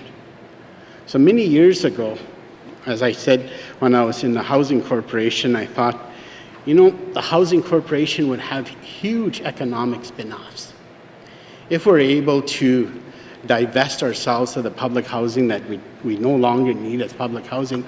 And it wasn't like we're reducing the amount of housing that we had for the people. Mr. Speaker, we were going to maintain the same amount of houses. But instead of the people of the Northwest Territories paying for 2,400 public housing units that they would be maybe paying for, at the end of the day, 1,400 public housing units, because there's people in public housing that could afford to operate their own houses. And then also, I thought, well, if the people in public housing were to own their own houses, what would be needed? And that's something that I stood up in this house and talked about a lot, and that is employment. And I thought, well, how do we, as a government of the Northwest Territories, create employment? Well, there's a lot of employment in fixing up houses, for example. By giving people in the Northwest Territories the programs, the contribution agreements, and fixing up the houses, and that would create a bit of an economy. And dividing the difference between what the core need of housing is and what the affordable housing is. So many people have the two mixed up completely. So I say, you can't. I asked the minister, previous minister in this assembly, if the Department of Infrastructure could solve housing issues, if they could eliminate core need. She said no. It's a responsibility of the N.W.T. Housing Corporation. However, if we have a housing that you can't afford, and yet it's got all the adequacy and it's suitable for your family, and then you got a better job, and I was just thinking of one particular example, and that was to talk about a job as an equipment operator on a highway. And that solves the core need issue, because the guys no longer can now afford his house. So that just kind of proves that it was never a core need issue. It's an affordable housing issue. But other issues that I have encountered was health issues. And when I talk about the health issues, I'm not just specifically talking about the physical health of an individual. I'm talking about everything that the Department of Health is to the people of the Northwest Territories.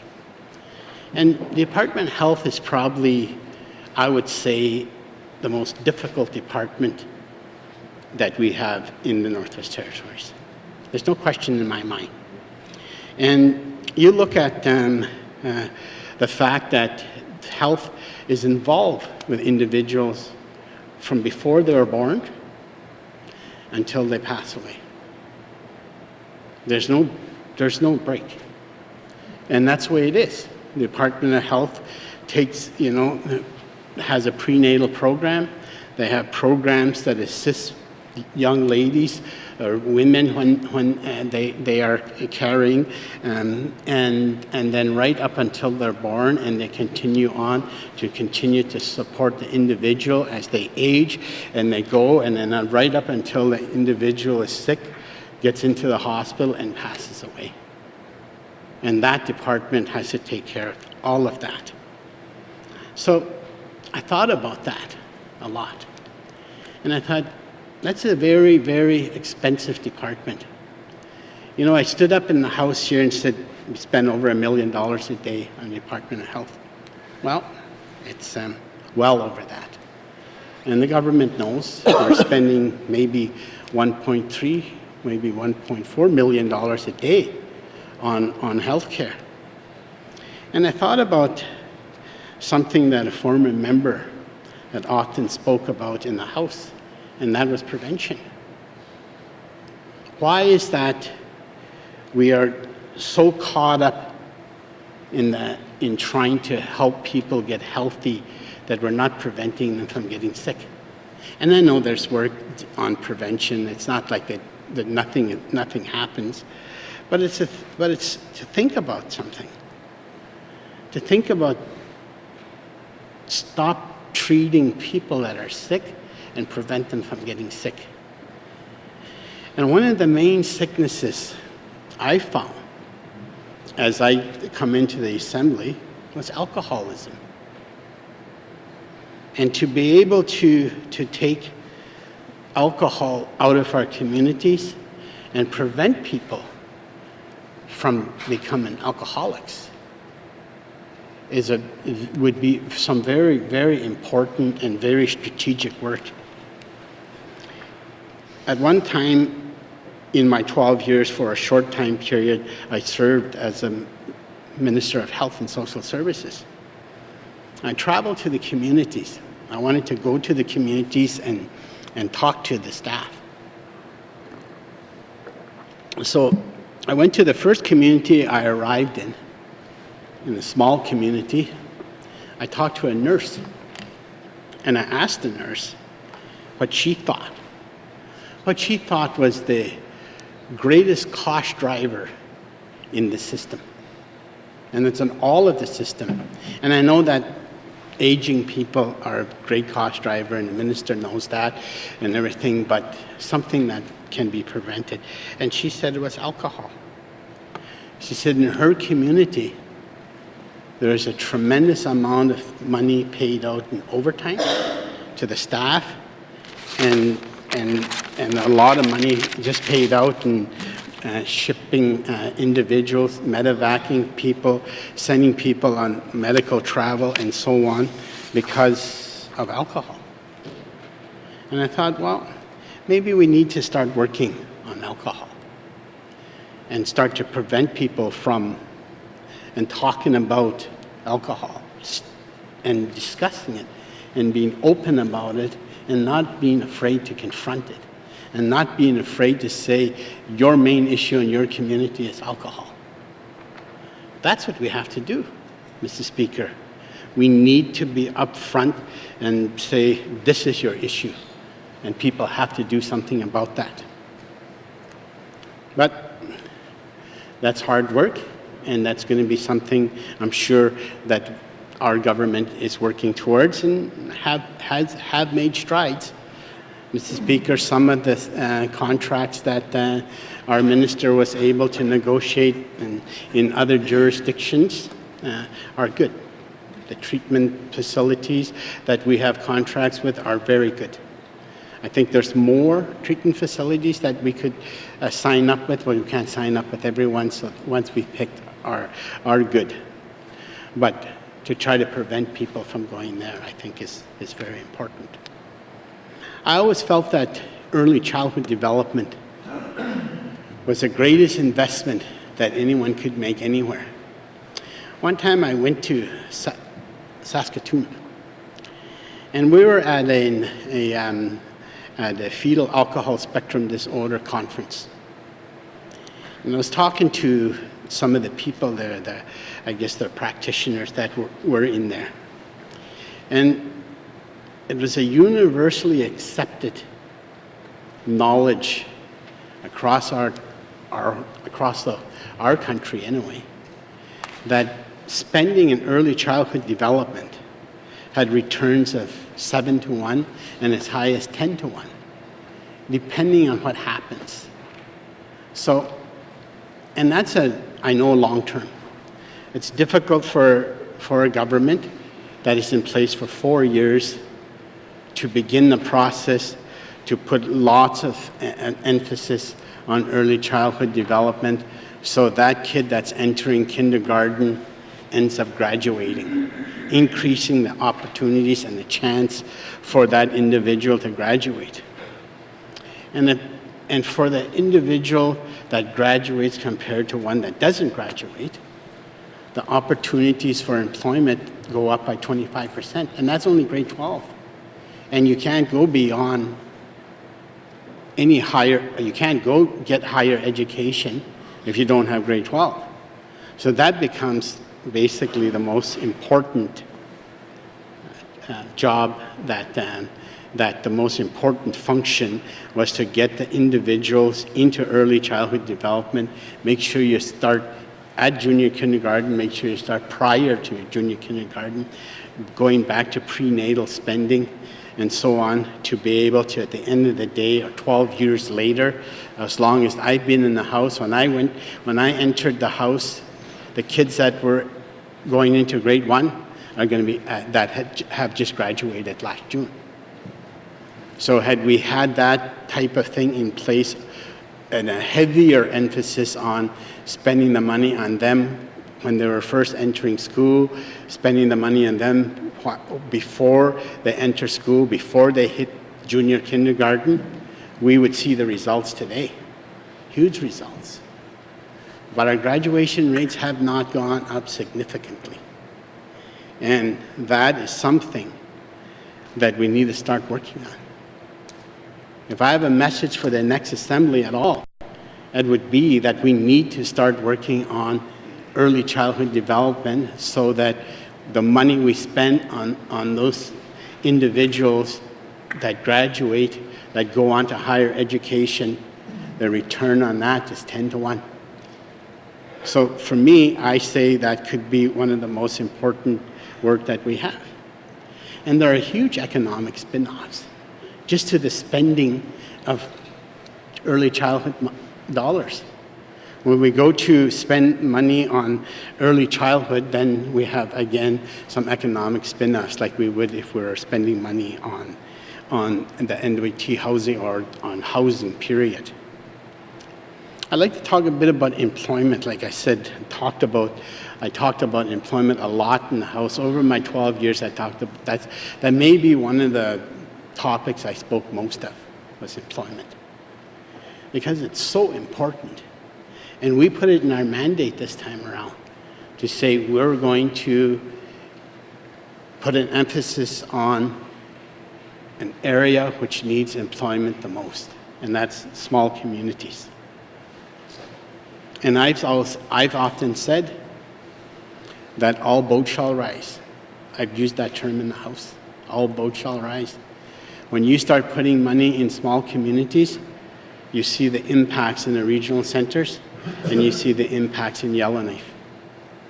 I've seen that. I've seen community of Flutsalke many times. I've been in Flutsalke. I've gone there by snowmobile many times.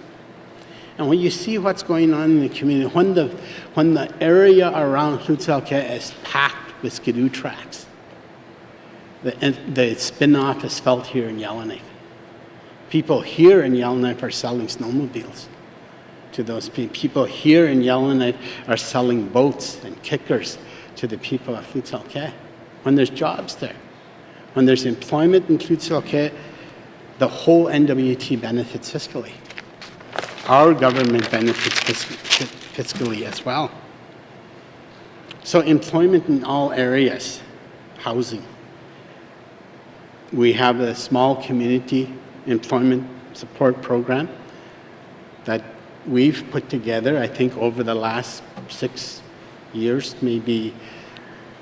There's a bit of money there, and then this government has put more money into it, and more money is needed in that area. So I'd like to talk a bit about the home care program. When this government was, not this government, when the federal government was elected, one of the things the Liberal governments did was they paid particular attention to home care. It was interesting that people that looked at this and thought, well, what is that? We're putting money into home care. People don't realize the huge spin-off benefits of home care. And along with the Housing Corporation introducing aging in place, which there's not enough money in there to keep people in their homes, but at some point there's programs that can do that. So I had always said that as soon as the federal government started talking about the home care program, I thought, yes, these guys are going in the right direction. I think we should put, as a government, our government, put more money into home care to prevent people from going into long-term care. I know that the government has looked at long-term care and has factored in home care, but not enough. There's not enough of a factor going into home care. There's, for every individual, even if it's a couple, for every individual that goes into long-term care, they have, it costs the government, it costs the long-term care facility $140,000. I use the number $140,000. It could be up from that by now, but I've just used $140,000 all the time, just to emphasize that if a couple went from their home and they're forced into long-term care because they don't have home care services and the home is not equipped for them, they haven't made it barrier-free, so the individuals have to go in there, then over 10 years, our government will spend $2.8 million in housing those two individuals. It'll cost a small fraction of that to keep them in their homes. So, Mr. Speaker, I'd like to just touch a bit on another economy that I guess is going to kind of go hand in hand with something that's going on this week, and that's the opening of the national park, Thai-Denenene. In the Thai-Denenene National Park, it's not just the park and it's not just Parks Canada, it's also the G&W.T. The G&W.T took its tools and attached sections of land onto Thai-Denenene. And the G&W.T passed a Protected Areas Act. And working with the Protected Areas Act, Parks Canada and everything, I think there's a huge opportunity for a conservation economy. A conservation economy is a good, clean economy that the people of the small communities can do. The people of the small communities love. You know, we have rangers, Canadian rangers, in almost all of our communities. And we have some guardians in Detroit. And we have some, I believe we have some guardians in Satu. I'm not 100% sure about that, Mr. Speaker. But I do know we have guardians in Thaidenanene called Nihatni people. And when you apply a socio-economic model to the spending that goes to employing the Nihatni Tana, the socioeconomic model set the returns at 2.5 to 1 right now on the social spending. So for every dollar that we spend on Nihatni Tana people, you're returning $2.50 in social spending. To me, it doesn't make any sense not to support that. It doesn't make any sense. Doesn't make any sense for us not to go to the Government of Canada and talk about the money they put into a conservation economy. They put $1.3 billion into a budget on a conservation economy. The very first time this was announced, there was, I think, $500 million put in the first year. Of that, $25 million was carved out, given to the Guardians in the National Guardian Network of Indigenous Network, and that money was put there to develop a plan for guardians all over the country. And those guardians are very important to people. They're very important to the land, very important to industry. It's got tremendous economic spin-off factors, and it also has an opportunity to allow industry to work with the guardians and work with the communities in order for them to continue to provide some economic benefits to the Northwest Territories, as is the settlement of the claim or the lands and resources agreement with Decho and Akecho. We've had people tell us here from the chamber that to settle the Akecho claim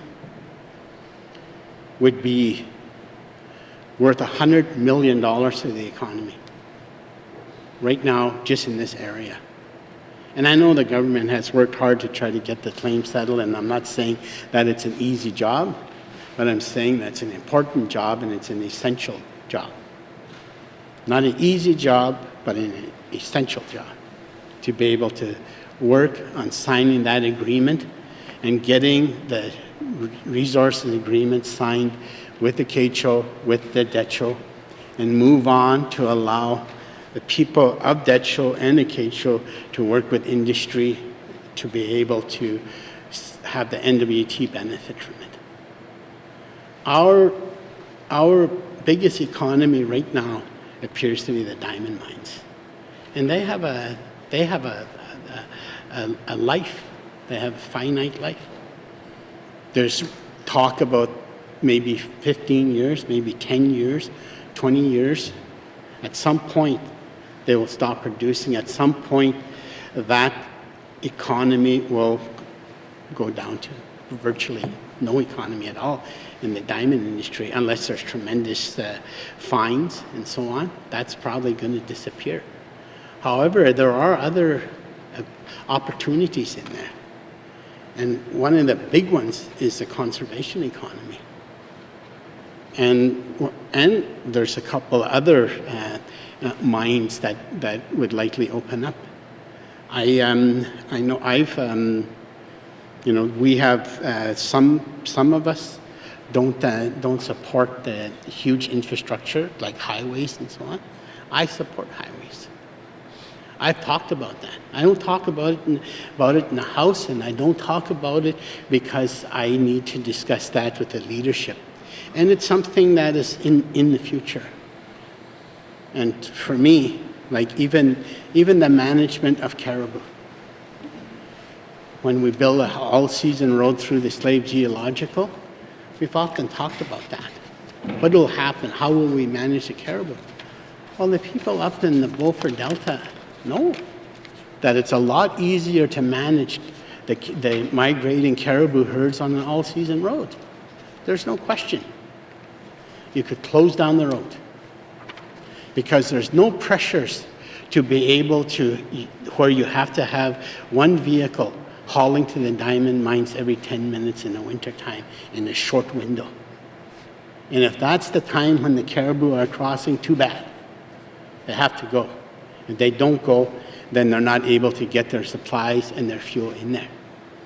But if you had an all-season road, which already would have shown some economic spin-offs, it's not as great as putting money into housing, but it also has some huge economic spin-offs. And it also is very good for the caribou. Once the road is built, then if the caribou are crossing, the people that built the road, the government, our government could close the road. We could close the road when the caribou are moving to their calving grounds, and we could close the road when the caribou are coming back. And that would be less disruptive than having a vehicle on the winter road every 10 minutes for as long as the mines will exist, and there may be more mines. Mr. Speaker, I'd like to just talk a bit about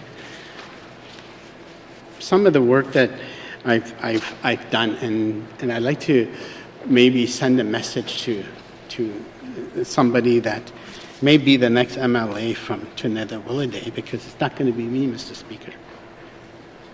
And in capital projects, which is very important to our people in the small communities, and infrastructure going into our small communities. In Fort Resolution, many years ago, or 12 years ago, when I started, I was going down the highway and I brought my 2 children with me. They weren't children, but they were young. They were teenagers at that time, 12 years ago. My kids are both adults now, but they were teenagers then. And I asked them a question: what do you think is needed? And my daughter, who had been in school in the South, said, "You know, Dad, I found something really interesting. It was the youth centers." She said youth centers and programs at youth centers seem to be really well utilized in individuals. So one of the first things I started working on was to construct a youth center in Untitled, and we have one now. And we have a highway. My very first member statement, standing up in this house, I talked about the highway that goes into Fort Resolution. At that time, I think that highway, I may have referred to it as a goat trail. I was probably overly critical. However, it was a highway that was built by the Army. And the Army hasn't been around for a while. And they pushed the trees down and put some dirt and gravel on it and then start driving on top of it. As the trees rotted, that highway was full of holes.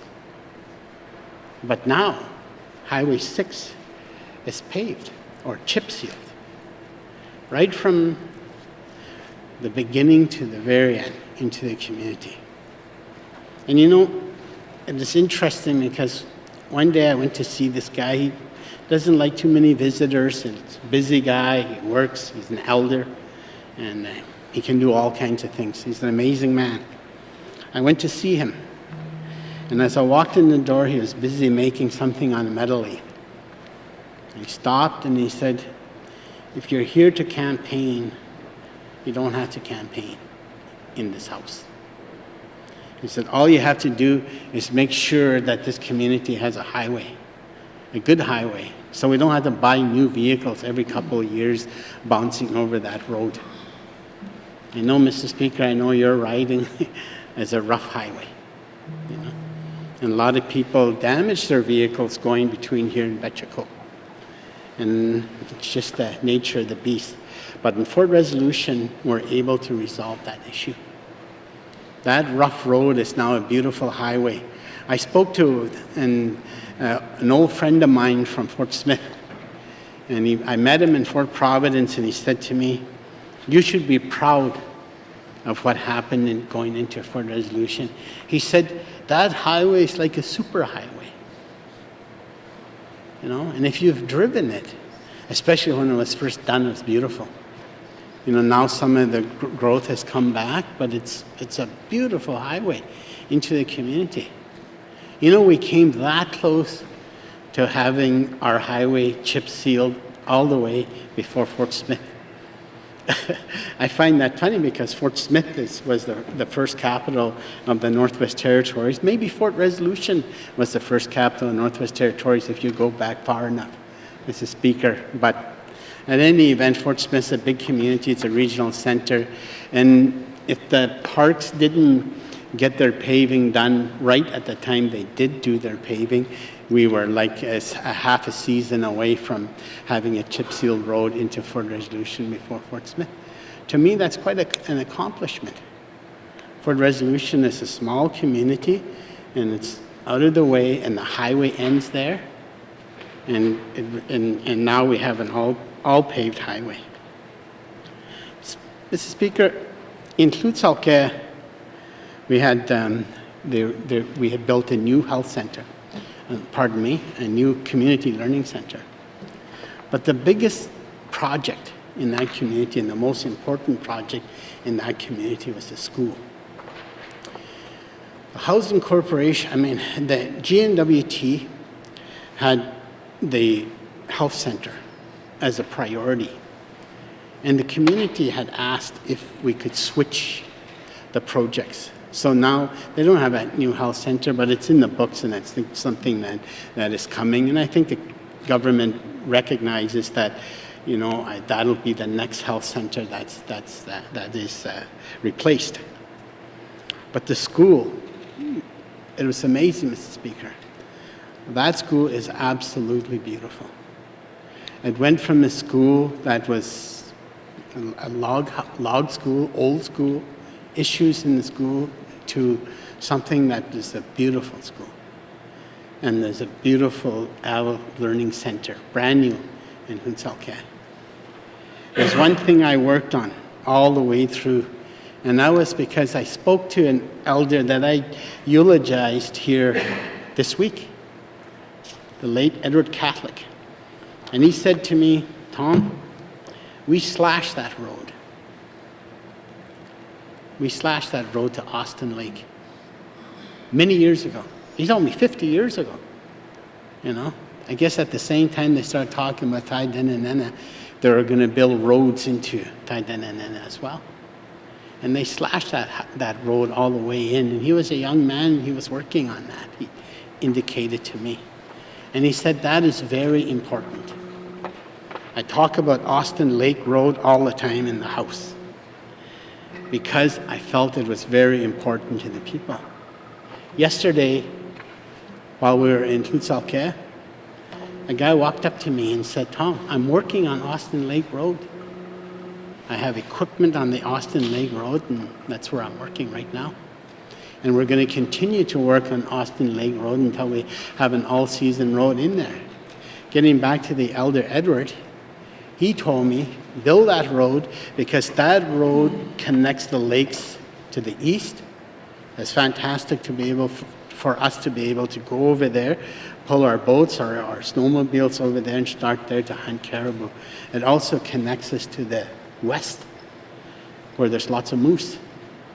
So it's become very important for our traditional hunting and so on, and even people that are still trapping to use that road. So that road's continuing. I thank the government for that. Each year, this government has put a couple of $100,000 into that road. I made a request, and they've supported it. So it's going to continue, and I'm very pleased, and the people are very pleased. And I say thank you. I thank you from the people of Tlutsalke. Mr. Speaker, I'd like to thank some people. Like I said, been here for a while, worked with a lot of people. I'd start off by thanking the people that I worked with here in all three terms. Every term, we had people leaving. The first time I came with 6 new people. Second time, there's 5 new people elected. And this time there's 11. So I've worked with a lot of different people, Mr. Speaker, in the House as MLAs and as ministers. And I'd like to thank them. Certainly, there's been a lot of occasions when I've just gone in to see one of the ministers or one of the MLAs to sit down and speak. Because sometimes if you don't do that, it's pretty hard to burden to carry by yourself. So I have a lot of people to thank, and can't mention them all here, but those are the first people I'd like to thank, Mr. Speaker. I also like to thank people that I worked with at the community level, and I'm going to name them, Mr. Speaker, because I have the time to do it. Thank you, Mr. Speaker. I'd like to thank from Tlutsalke. In Tlutsalke is one designated government, the Denham-Ban. When I started, the chief was Addie Jonathan. Worked very well with her. Followed by Steve Nita. An excellent working relationship with Steve and Nita.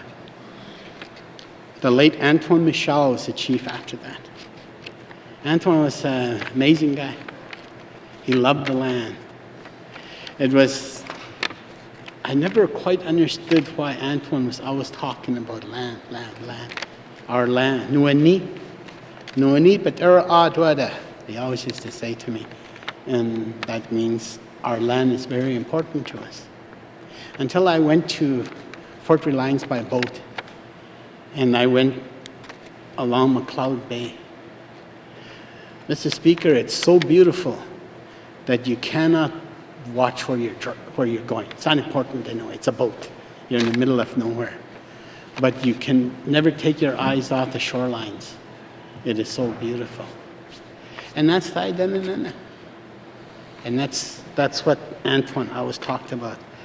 And the day before we went to Thai-Denanana celebrations in Tlutsalke, we were in Fort Resolution. They're having a service for the late Chief Dora Enzo. Dora was a true leader in that community.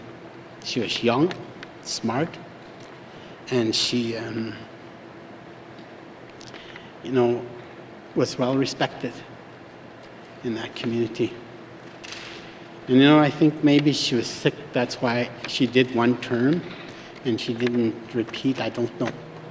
All I know is that unfortunately she passed away. That was followed by Felix Lockhart, Chief Felix Lockhart. Well-respected man. I eulogized his late wife, Sandra Lockhart, in the House. Felix was very supportive of me, very good. And now they have a young chief, Daryl Marlowe. And I'd like to thank all of those guys. Daryl Marlowe. Daryl was young, wasn't sure. When he got in there, it didn't take him long.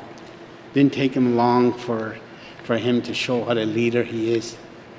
And I know Minister McLeod talked to me about him even on our way back, that he's a true leader for a young man. So I'm proud of Daryl. He's a relative of mine.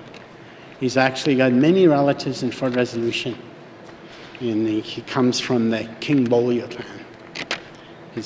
One of his great-great-great-grandfathers, well, his great-great-great-grandfather was Joseph King Bolio I. In Fort Resolution, for my entire term as MLA, they've had one chief, and that was Louis Balsley. Louis Balsley has been very supportive of me. Louis Balsley has been somebody I worked very well with. I'm very impressed with what Louis Balsley was able to do in his community. He's one of the main, if not the main reason that the employment rates in Fort Resolution have gone from the mid-30s to the mid-40s in his time there. He does anything to try to find money to employ people. He's got projects all over. We've got a sidewalk from Fort Resolution to Mission Island because he thought that would be something that would be good. It takes 45 minutes to walk to Mission Island on the sidewalk. It's beautiful. As you're walking, you're along the bay of Fort Resolution, and he's got cabins, and he's got the whole of Mission Island built up to a beautiful place where you can go and you can stay there if you want. You know, you go see the band and you could rent one of those cabins. When he's having events, cultural events, so on, he's got those cabins available. And the past presidents of the Fort Resolution Métis Council, I'd like to thank. Starting with Gary Bailey, who's now the president of N.W.T. Métis government. But when I first started, he was the president of the local council. Gary is quite a guy. He often will call.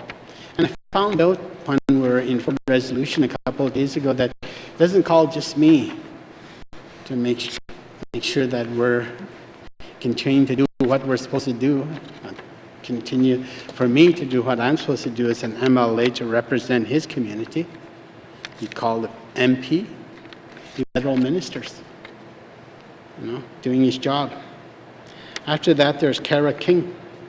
Kara King served as the president, very good president, had good relationships with the band, followed by Arthur Beck. And now there's Lloyd Cardinal and in Dilo, and I'd like to thank both Chief Edward Sangre and Chief Ernest Betsina for their support. And over the years, I've had many constituency assistants. The first constituency assistant was Joe Bailey. And Joe had come here and worked sometimes with ministers and around the Legislative Assembly and spent some time in here working as a CA and maybe even as an executive assistant. And he came and he taught me a lot about some of the work that goes on at that level in the Assembly. So I thank him. Followed by Edith Mack, Beverly Catholic, and Lisa Cola. After this term, when I started this term, Lisa Cola was somebody that was recommended to me, and she was incredible. She's very good. I knew it would be difficult for her to remain here because of her skills, and she ended up being, I think she's the manager of giant mine remediation, something like that. And then Pascal Erasmus, I'd like to thank. And during during the years that because I'm serving here, I always felt I could use a CA in other communities, so I have CAs in Fort Resolution and Tlitsalke, Velma DeLorme, and James Marlowe. But in order to do all that, you have to get elected.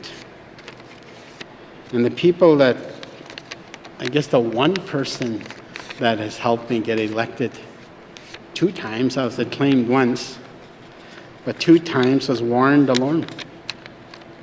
Warren DeLorme had helped me tremendously. It made my life easy when I was campaigning. I had to worry about many things. He took care of them. You know, I know Warren has approached me again when I was in Fort Resolution to run again. If there's one person I would listen to, it would be him.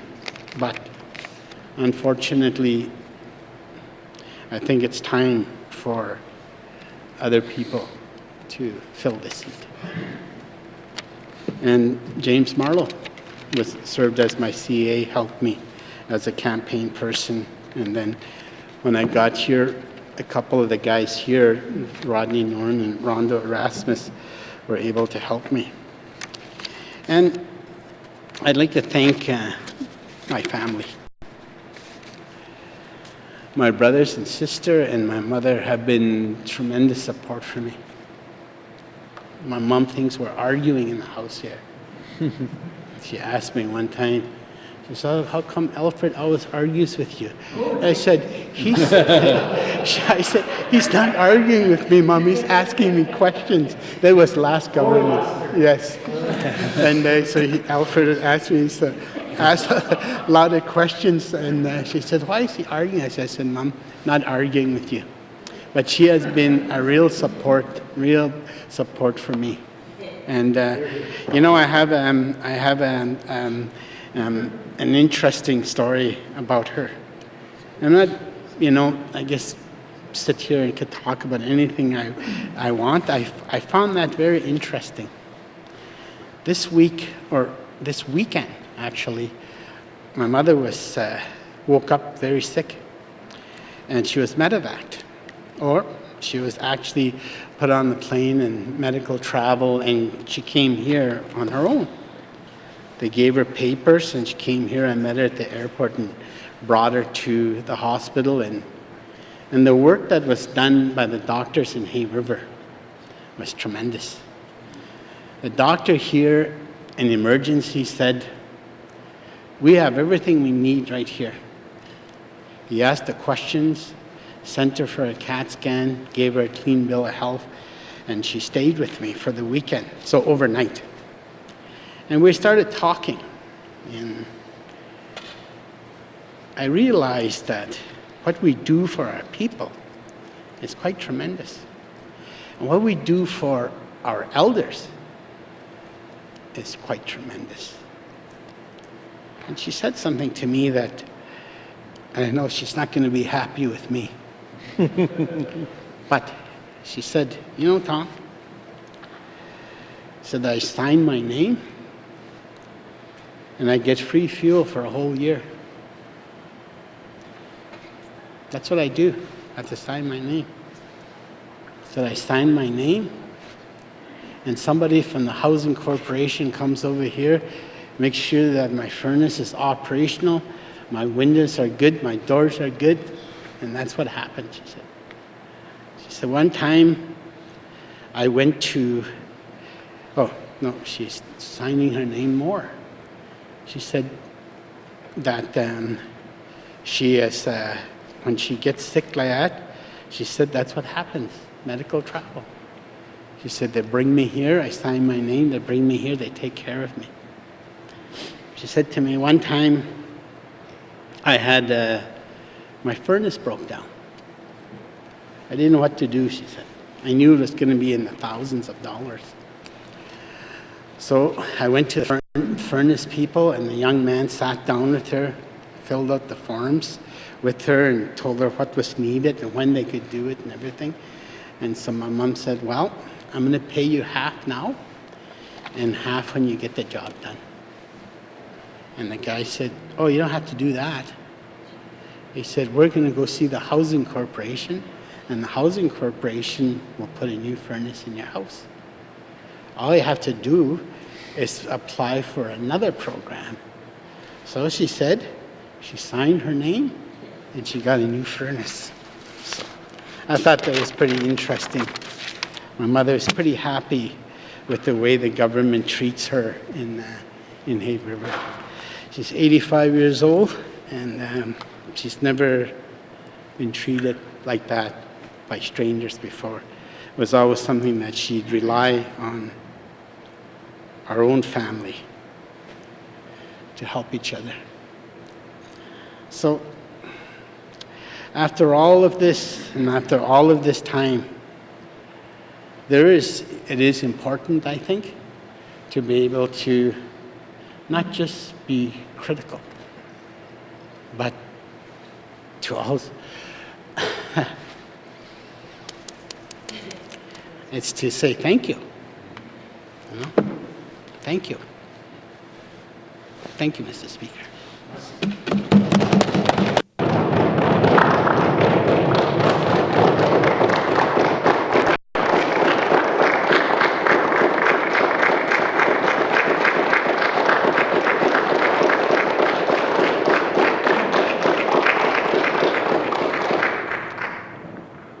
Masi, member for Tuna Day, Walladay. Thank you for your service as well, 12 years. And you've done a lot, and you had an impact on the whole Northwest Territories as well. Masi for your service over the years. Replies to Commissioners' opening address. Replies to Commissioners' opening address. Petitions. Petitions. Reports of Standing Special Committee. Member for Yellowknife North. Thank you, Mr. Speaker. Mr. Speaker, your Standing Committee on Economic Development and Environment is pleased to provide its report on transition matters and commends it to the House.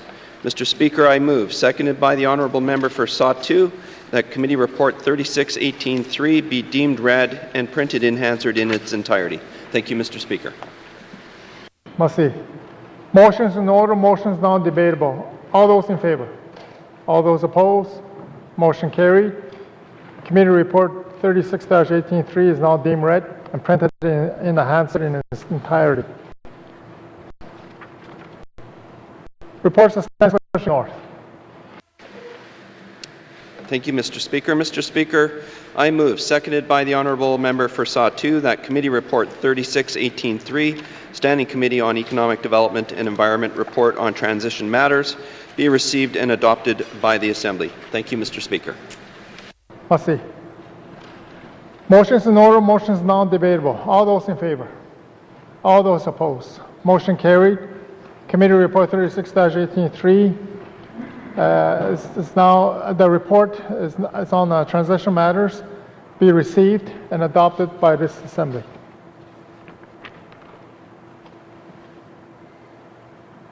Reports of Standing Special Committee. Member for Cam Lake. Mr. Speaker, your Standing Committee on Government Operations is pleased to provide its report on transition matters and commends it to the House. And Mr. Speaker, I move, seconded by the Honourable Member for Hay River North, the Committee Report 36-18-3 be deemed read and printed in Hansard in its entirety. Thank you, Mr. Speaker. Merci. Motions in order, motions non-debatable. All those in favor? All those opposed? Motion carried. Committee Report 36-18-3 is now deemed read and printed in the Hansard in its entirety. Reports of Standing Special Committee. Member for Cam Lake. Thank you, Mr. Speaker. Mr. Speaker, I move, seconded by the Honourable Member for Hay River North, the Committee Report 36-18-3, Standing Committee on Government Operations Report on Transition Matters, be received and adopted by the Assembly. Thank you, Mr. Speaker.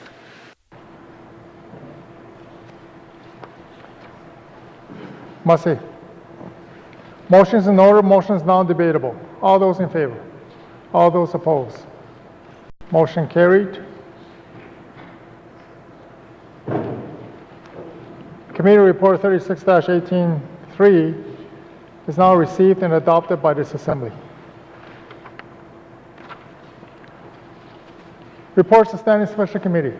Member for Nahende. Thank you, Mr. Speaker. Mr. Speaker, your Standing Committee on Social Development is pleased to provide its report on transition matters and commends it to the House.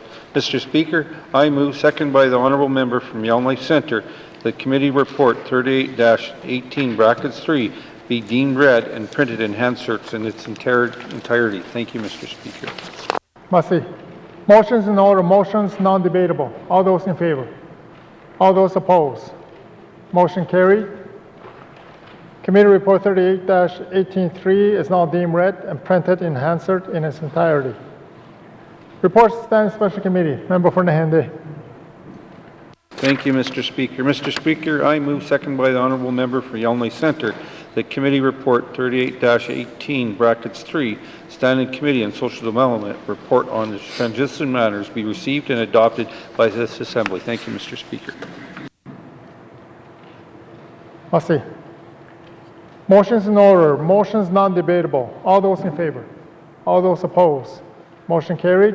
Committee Report 38-18-3 is now received and adopted by this Assembly. Reports to Standing Special Committee. Member for Trinidad-Willowdale. The Speaker, your Standing Committee on Priorities and Planning is pleased to provide its report on transition matters and commends it to the House.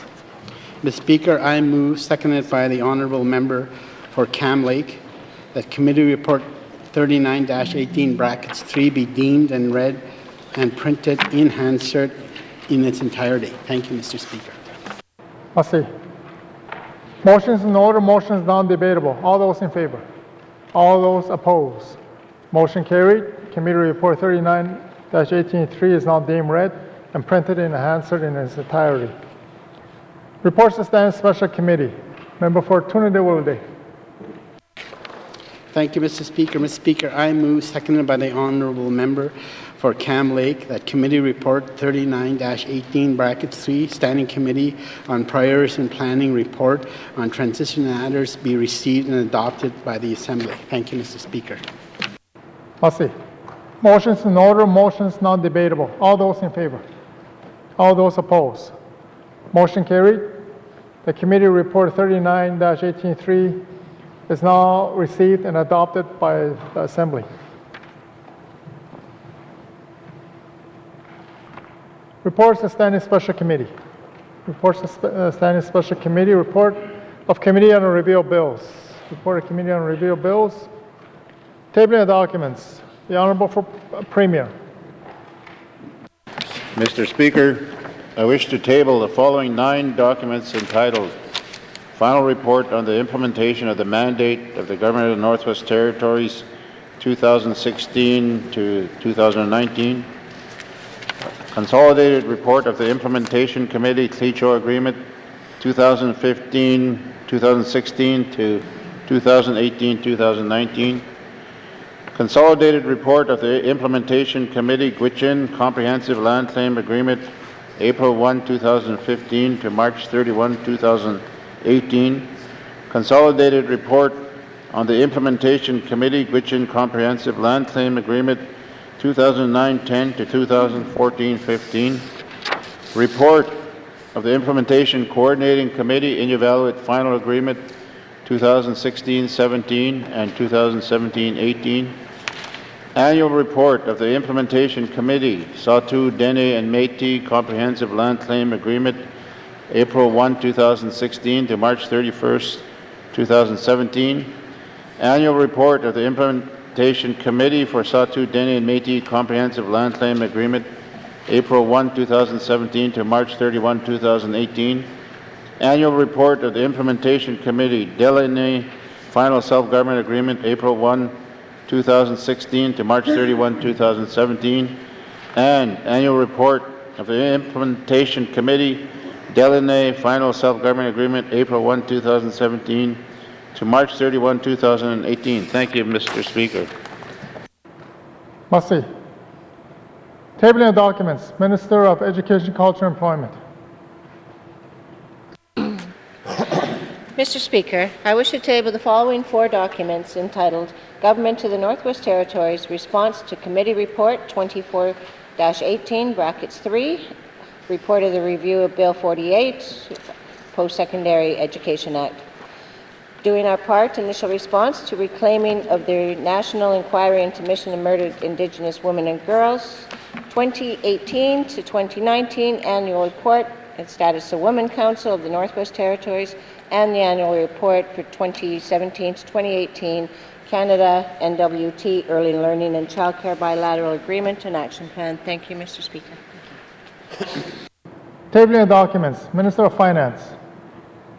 Thank you, Mr. Speaker. Mr. Speaker, I wish to table the following 4 documents entitled the N.W.T. Liquor Licensing Board, Northwest Territories Liquor Licensing Board, 65th Annual Report 2018-2019, Northwest Territories Liquor and Cannabis Commission 65th Annual Report, 2018-2019 Annual Report of the Northwest Territories Power Corporation, Northwest Territories Hydro Corporation, and interactivity transfers exceeding $250,000, April 1st to June 30th, 2019. Thank you, Mr. Speaker. Massey. Tabling of documents. Minister of Infrastructure. Mr. Speaker, I wish to table the following 2 documents entitled Energy Initiatives Report 2018-19 and the 2030 Energy Strategy Energy Action Plan Report, August 2019. Thank you, Mr. Speaker. Massey. Tabling of documents. Member for Frame Lake. Merci, Monsieur le Président. I have 2 documents to table. Excerpts from N.W.T. Community Energy Plan dated June 2004 and excerpts from the Northwest Territories Energy Report dated May 2011. Merci, Mr. Speaker. Massey. Tabling of documents. Member for Nahende. Thank you, Mr. Speaker. I'd like to table 3 documents. Policy memo Ways Forward in Additional Programming in Fort Simpson N.W.T. N.W.T. The Voices of the People by Kristen Tanche, Jane Glasgow Northern Fellowship. Policy memo from Creating Ethics Space for On-the-Land Learning by Chloe Dragon-Smith of the Jane Glasgow Northern Fellowship. And another, last one, the policy memo negotiating the date show protective N.W.T, and I probably did that wrong, said it wrong, through modern treaty making by Don Guthrie, Jane Glasgow Northern Fellowship. Thank you, Mr. Speaker. Merci. Tabling of documents. Tabling of documents. Notices of motion. Notices of motion. Notices of motion for first reading bills. Notices of motion for first reading bills. Motions. Motions. First reading bills. First reading bills. Second reading bills. Second reading bills. Consideration committee of whole bills and other matters. Minister Statement 151, 158, 211-18.3. Table document 442-18.3. Table document 511-18.3. By authority given to me as Speaker by motion 7-18.3, I hereby authorize the House to sit beyond the daily hour of adjournment to consider the business before the House with member for Sac 2 in a chair.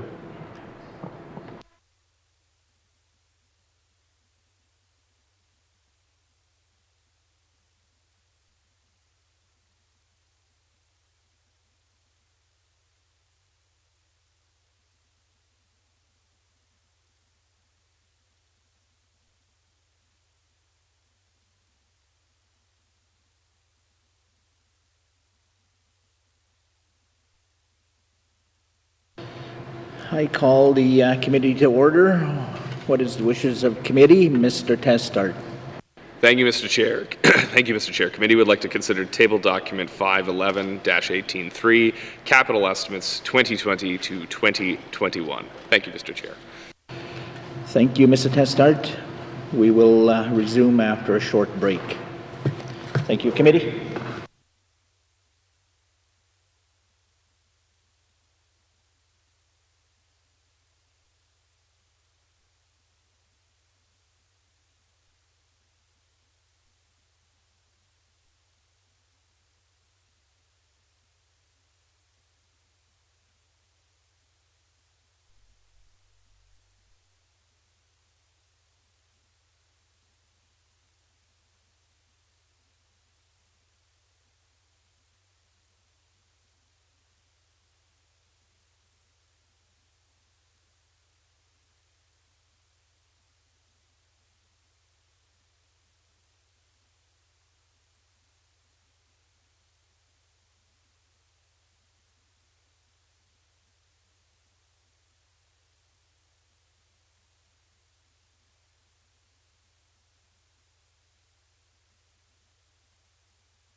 Back to order, committee. We have agreed to consider tabled document 511-18, bracket 3, capital estimates 2020-2021.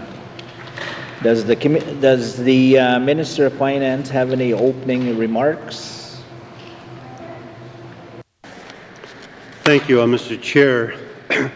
Mr. Chair, I'm here to present the N.W.T's 2020-2021 capital estimates. These capital estimates total $398.6 million and continue to support the infrastructure priorities of this Assembly as well as continued infrastructure investment in our communities. Major highlights of the plan include $134 million for highways, winter roads, bridges, and culverts. This includes funding of $84 million towards the Cleat-Show All-Season Road project and $10 million for the Mackenzie Valley All-Season Road. $52 million for health facility replacements, renovations, and equipment, including $20 million for long-term care facilities and $2 million for vulnerable person shelter. $45 million for various energy projects under the Investing in Canada infrastructure plan. $33.4 million for new education facilities and renovations to existing schools. $29 million in continued funding to support community governments and their infrastructure needs. $15.5 million for one airport replacement and improvements to other airports. $8.8 million for deferred maintenance and energy upgrades to existing N.W.T assets, and $6.5 million for new and enhanced information technology upgrades. As in previous years, the 2020-2021 capital estimates do not include appropriation for housing infrastructure proposed by the N.W.T. Housing Corporation. The Corporation's 2020-2021 capital plan is proposed to be $11.7 million and is included in these estimates as an information item. Including this amount, total infrastructure spending in the N.W.T. for 2020-2021 is estimated to be approximately $410 million. That concludes my opening remarks. Thank you, Mr. Chair. Thank you, Minister. We have agreed to begin with general comments. Does the Minister of Finance wish to bring witnesses into the House? Okay. Thank you. Sergeant at Arms, please escort the witnesses into the chamber.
Would the Minister please introduce his witnesses?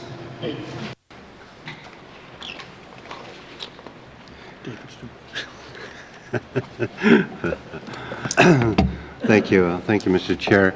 Mr. Chair, to my right, I have Mr. David Stewart, who is the Deputy Minister of Finance. To my left, I have Mr. Terence Coudray, who is Director of MBS. Director of MBS, Management Board Secretariat. Thank you, Mr. Chair. Thank you, Minister. Before we conclude or commence with or start with general comments, I wish to remind members that we've reserved another event coming later.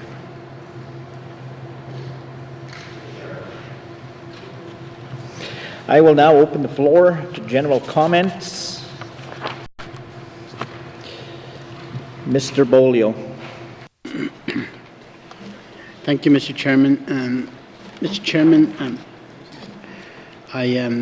my first question, Mr. Chairman, is to ask the Minister if the Minister could give us the number or the amount of the carryovers from fiscal year 2018-19. Thank you, Mr. Chair. Thank you, Mr. Bolio. Minister MacLeod. Yeah. So it's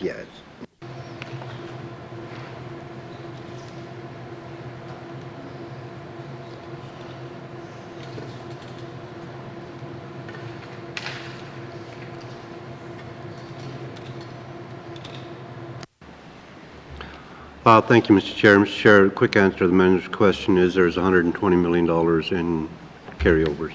Thank you. Thank you, Minister MacLeod. Mr. Bolio. Thank you, Mr. Chair. Mr. Chair, I'm hoping that the rate changes a bit. That's about 50%. We had actuals of $26 million. I'm wondering if the Minister of Finance could advise us if that is something that he has discussion with the various departments responsible for delivering our infrastructure and our capital. I was wondering if there's a plan to ensure that we're not carrying over $200 million worth of capital at the end of this fiscal year of the 2021. Thank you, Mr. Chair. Thank you, Mr. Bolio. Minister MacLeod. Yeah, thank you, Mr. Speaker. Mr. Speaker, I've had a conversation with the department about the amount of carryovers we have within the government's capital estimates. We, and I think I said when I was before committee that we try to work with all our Aboriginal partners to try to come up with some of the work made available to them using some of the processes we have, and that might slow our progress down in trying to get some of these projects out the door as quickly as we would like, and I think that's the reason we have carryovers sometimes just for different reasons, different ways of doing business in Northwest Territories. I think I had said that had we just take our capital budget out, put everything out for a public tender, I think we'd have the people in place right away, but then we also hear concern from members of the Legislative Assembly about keeping the work available to N.W.T residents, and that's what we try to do, and sometimes it may cause us to have some carryovers, but if that's the price we have to pay to keep a lot of the work within the people of the Northwest Territories, then I think we should be willing to pay that price. Thank you, Mr. Speaker. Mr. Chair, sorry. Thank you, Minister. Mr. Bolio. Thank you, Mr. Chairman. Mr. Chairman, I want to just switch for the next question to the contributions. Mr. Chairman, I'm wondering if the Minister has had any discussions with the Department of Municipal and Community Affairs to get a feel for the amount of maybe carryover that the municipalities the carryovers that the municipalities have. Right now, the municipalities are getting a fairly steady amount of money, just at this point, $29 million. And then, I recognize it's gone up very slowly, but I'm wondering if the reason is that the communities are having a carryover. Thank you, Mr. Chair. Thank you, Mr. Bolio. Minister MacLeod.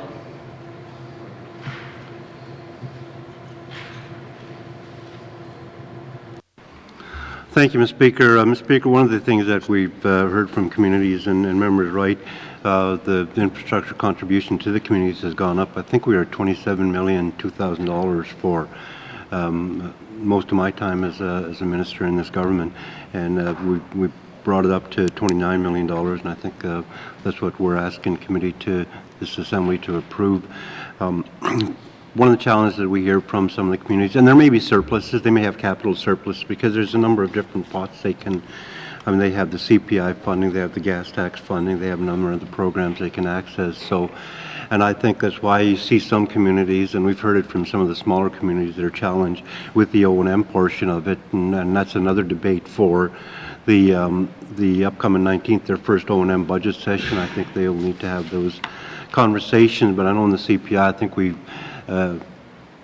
MACA has allowed them to, or has given them authorization, I believe, to use up to 10% of their capital budget to go towards their O&M, because that's where their biggest challenge is. I don't think it's a lack of infrastructure funds. I think communities are, I'm not sure what the carryovers would be or what their surpluses would be. I suppose if we had to, I can work with the Minister of Municipal and Community Affairs to get that information provided to committee if we're able to. Thank you, Mr. Chair. Thank you, Minister MacLeod. Mr. Bolio. Thank you, Mr. Chair. Mr. Chair, I apologize for calling the infrastructure contributions carryover. The Minister was referring it to correctly as a surplus. So, considering that they're not carryovers and they're surplus, then am I correct to understand that they could accumulate surplus for years and years, and at some point in the future use the capital? Thank you, Mr. Chair. Thank you, Mr. Bolio. Minister MacLeod. Thank you, Mr. Chair. Mr. Chair, my apologies to the member. I didn't quite catch his question, but before we go to him to clarify, when we were talking about the carryovers before, I think we were referring to surpluses, and I do have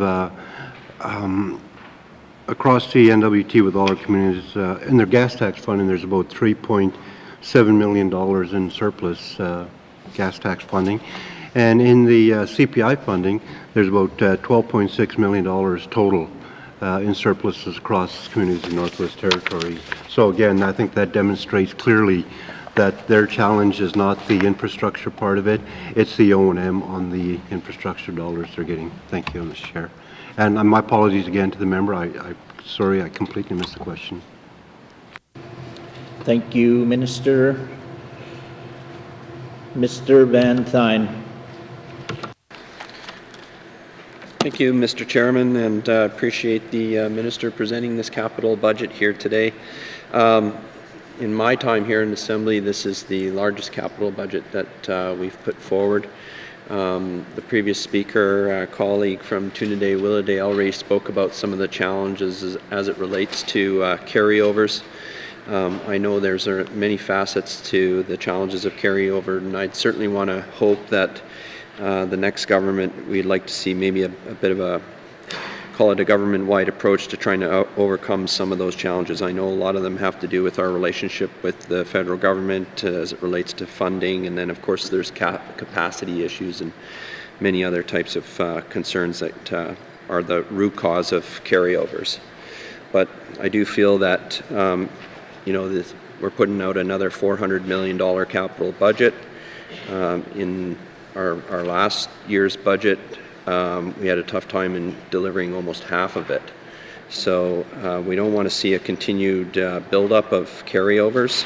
The reason why I'm very supportive of capital budgets by principle is that this is a lot of money that gets out into the communities, and this creates lots of opportunity in the communities and creates jobs, and of course the dollars themselves result in building health centers and schools and roads and the like that support reducing the cost of living and lifts up the standards of living. So I'm always supportive of a capital budget. I see in here, and maybe it would be more at the appropriate time, well, I will just make some general comments, but I see in here the Legislative Assembly, of course, is putting in $3 million to replace the water line, and that's long overdue. But I would also hope that we could collaborate with our friends at the City of Yellowknife, the RCMP, and the D&D to maybe have an opportunity that while we are replacing that water line, there might be the opportunity to create a district energy system between ourselves, say the museum, City Hall, RCMP, and JTFN building. I think that would be a positive step, and I believe that the wheels are possibly in motion to start that undertaking. So I hope that that can happen. One thing that I will express a little bit of frustration about that I was hoping I would be able to see in here is a number of members, and I'm quite sure another member is going to raise this at some point, wanted to see some form of investment in daycare infrastructure. And I think while it might have been just in these last 6 months to a year that we've really raised that as a higher priority, it wasn't necessarily brought in as a high priority for the mandate of this government, although daycare, in terms of supporting and funding daycare for allowing people to afford daycare has been in our mandate, but the actual investment in infrastructure for daycare has not, and I would like to see that change in the future.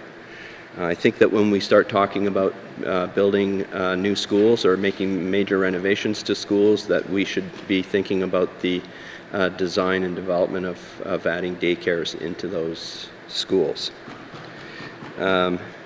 Community funding transfer gap, I won't speak to that too much because my honourable colleague from Tunde-Willowday already spoke to that, but and I know the minister respects and appreciates the challenges there, and that again in the 19th Assembly we're going to have to do some serious work, and if that means advocating more at the federal level to get extra funds, then that might be what we have to do. If it even goes so far as to tying into the TFF or something like that, I don't know. I mean, it's got to be some way that we can get over this gap. And then I do want to speak positively. I really like, again, what I've seen in here as it relates to the investments on Highway 4, which is Ingram Trail.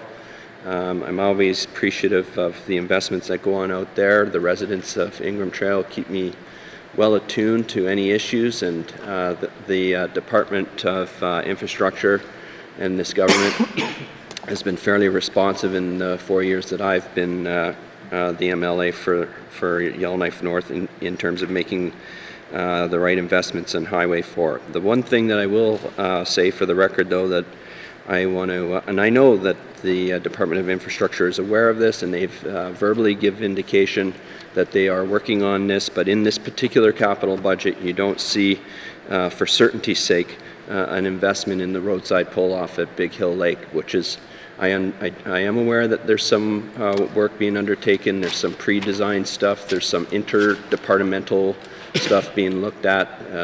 The government recognizes that this is a public safety issue. We're not supposed to be parking on Ingram Trail, but a lot of people are in order to go to this new popular hiking area, and so we got to make sure that we're taking care of the public safety issue there. For opening comments, Mr. Chair, that's about all I have, and then I have a couple of questions as we move through the document. Thank you, Mr. Chair. Thank you, Mr. Van Tyne. Mr. Testart. Thank you, Mr. Chair. Mr. Chair, when I ran to represent the people of Cam Lake, one of my commitments was to advocate for new infrastructure investment in all of our northern communities. At that time, I called for $24 million to be invested into community public infrastructure over a 4-year period. And each capital budget, I have recommended this funding be allocated to our municipalities. Unfortunately, apart from an additional $2 million, there's not been much, $2 million in additional funding, there's not been much change in N.W.T capital budgets, and communities remain underfunded to the tune of more than $30 million. This budget is no different, and sadly, while investing in many worthy projects, does nothing to contribute to the shortfall in municipal infrastructure funding. Mr. Chair, after 4 years, I cannot accept that long-awaited action plans and strategies will solve a problem that only cash can fix. Our communities are tired of waiting for this government to live up to its own funding commitments and its own funding formula. This additional resource will create jobs, drive economic growth, and prevent local governments from raising taxes or reducing services for their residents. This budget is the last opportunity to invest in community infrastructure, and without any increases to CPI funding, I cannot support it on principle. Northerners expect their governments to live up to their commitments and keep their promises. This is our own community funding formula. There's no one else's. And the fact that it remains, that this gap has not been plugged over our time in office is unacceptable to me and unacceptable to my constituents. The minister knows he has the votes to pass this capital plan, but I will not be one of them. Thank you, Mr. Chair. Thank you, Mr. Testart. Mr. O'Reilly. Thanks, Mr. Chair. So, like all of the capital budgets that I've been involved in here, there was no effort to reach out to regular MLAs and talk about what the priorities should be. And unfortunately, this is the same old game. I can say that regular MLAs did request a number of changes, and those were rejected as well. It is the largest infrastructure acquisition plan during my time in this assembly, and probably the largest ever. I recognize that a large portion of this is probably coming from the federal government, but they seem to be determining our priorities now. But I am also quite concerned about the potential to increase our debt.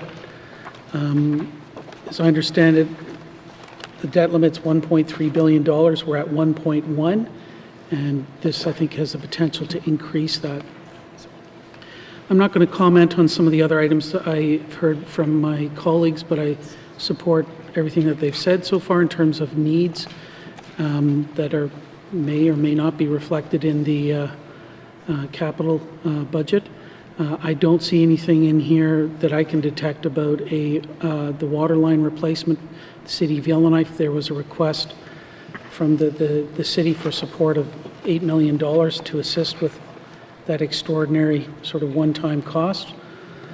There is nothing in here that I can see in terms of a plan to link the Mackenzie Valley Fiber Link to our communities, to provide for the promised increased or improved services for internet in our communities up and down the valley.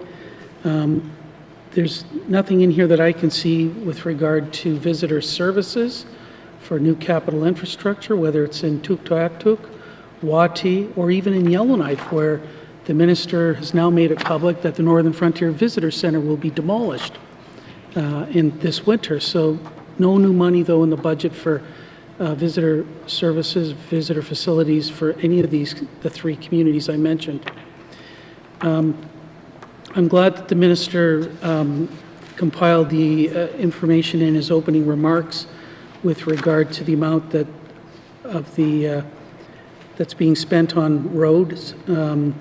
It's basically 34% of the capital budget. The entire capital budget is for roads. And look, I think roads are important, but when they start to overshadow everything else that's in the budget, there's a problem, including, decreased funding for the Northwest Territories Housing Corporation. How does that happen at the same time? So I think that's a reflection of Cabinet's priorities. I have a number of questions that I wish to ask, particularly about at least a couple of the projects, the energy projects that are in here. There's a transmission line to be built to the community of N.W.T, and I have some detailed questions that I would like to pursue at the appropriate time. And I also have some questions about the replacement of the diesel plant in Lutzelk'e. Both of those communities, there's been significant amount of work done in terms of mini hydro potential for both of those communities, and I think maybe even at a much reduced cost, but I guess we'll find that out through questioning. So I too, Mr. Chair, will find it very difficult to support this capital budget without having had the opportunity to have any input into it, and the suggestions that have been made have been rejected, so I probably will not be supporting the capital budget. Thanks, Mr. Chair. Thank you, Mr. O'Reilly. Mr. Blake. Thank you, Mr. Chair. I'm looking forward to the Mackenzie Valley Highway starting construction once again. We're sort of in the planning stages yet. for the bridge still to be built, but, you know, the minister is well aware, you know, he is from Inuvik, and, you know, I look forward to the day that that highway is actually built connecting right to Inuvik, because the minister knows as well as I do how much money is spent in the Yukon at the moment. It's because everybody in the Beaufort Delta region drives to Whitehorse to do their shopping. Boats, skidoos, trucks, you name it. It's all in the Yukon. There's a lot of revenue that could be staying in the N.W.T here. And, you know, unless you're from up there, you don't realize actually how much is spent in the Yukon. You know, I know right now we're just planning to build to Norman Wells, but our government has to start looking forward, you know. Just a few years ago, the plans changed to build it only to the wells, which I still don't agree with. I mean, it's only right that it connects to Inuvik. You know, a lot of our constituents in the Beaufort Delta could be driving to Yellowknife to buy trucks, boats, skidoos, you name it. So there's a lot of potential. Plus, you know, anybody that's driven from Whitehorse to Dawson, you see the hydro line that connects straight from Whitehorse to Dawson. So any communities along the way, they're all connected to the hydro line, which this territory should be doing, you know, looking forward. And, you know, there's a couple of projects here in Mackenzie Delta. Should be more. Sala should be more. You know, I know we do have some projects that are a little bit behind schedule that's supposed to be started last year, but, you know, I'm sure this coming year we'll see our James Creek facility built, and not quite at James Creek, but it's in the area. I still have my own concerns about that, but I'm sure we'll make it happen. Just better planning. Also, airports, under airports, you know, in the near future, we got to start planning to have emergency airstrips at each community. Sigachik is one that still doesn't have a emergency airstrip.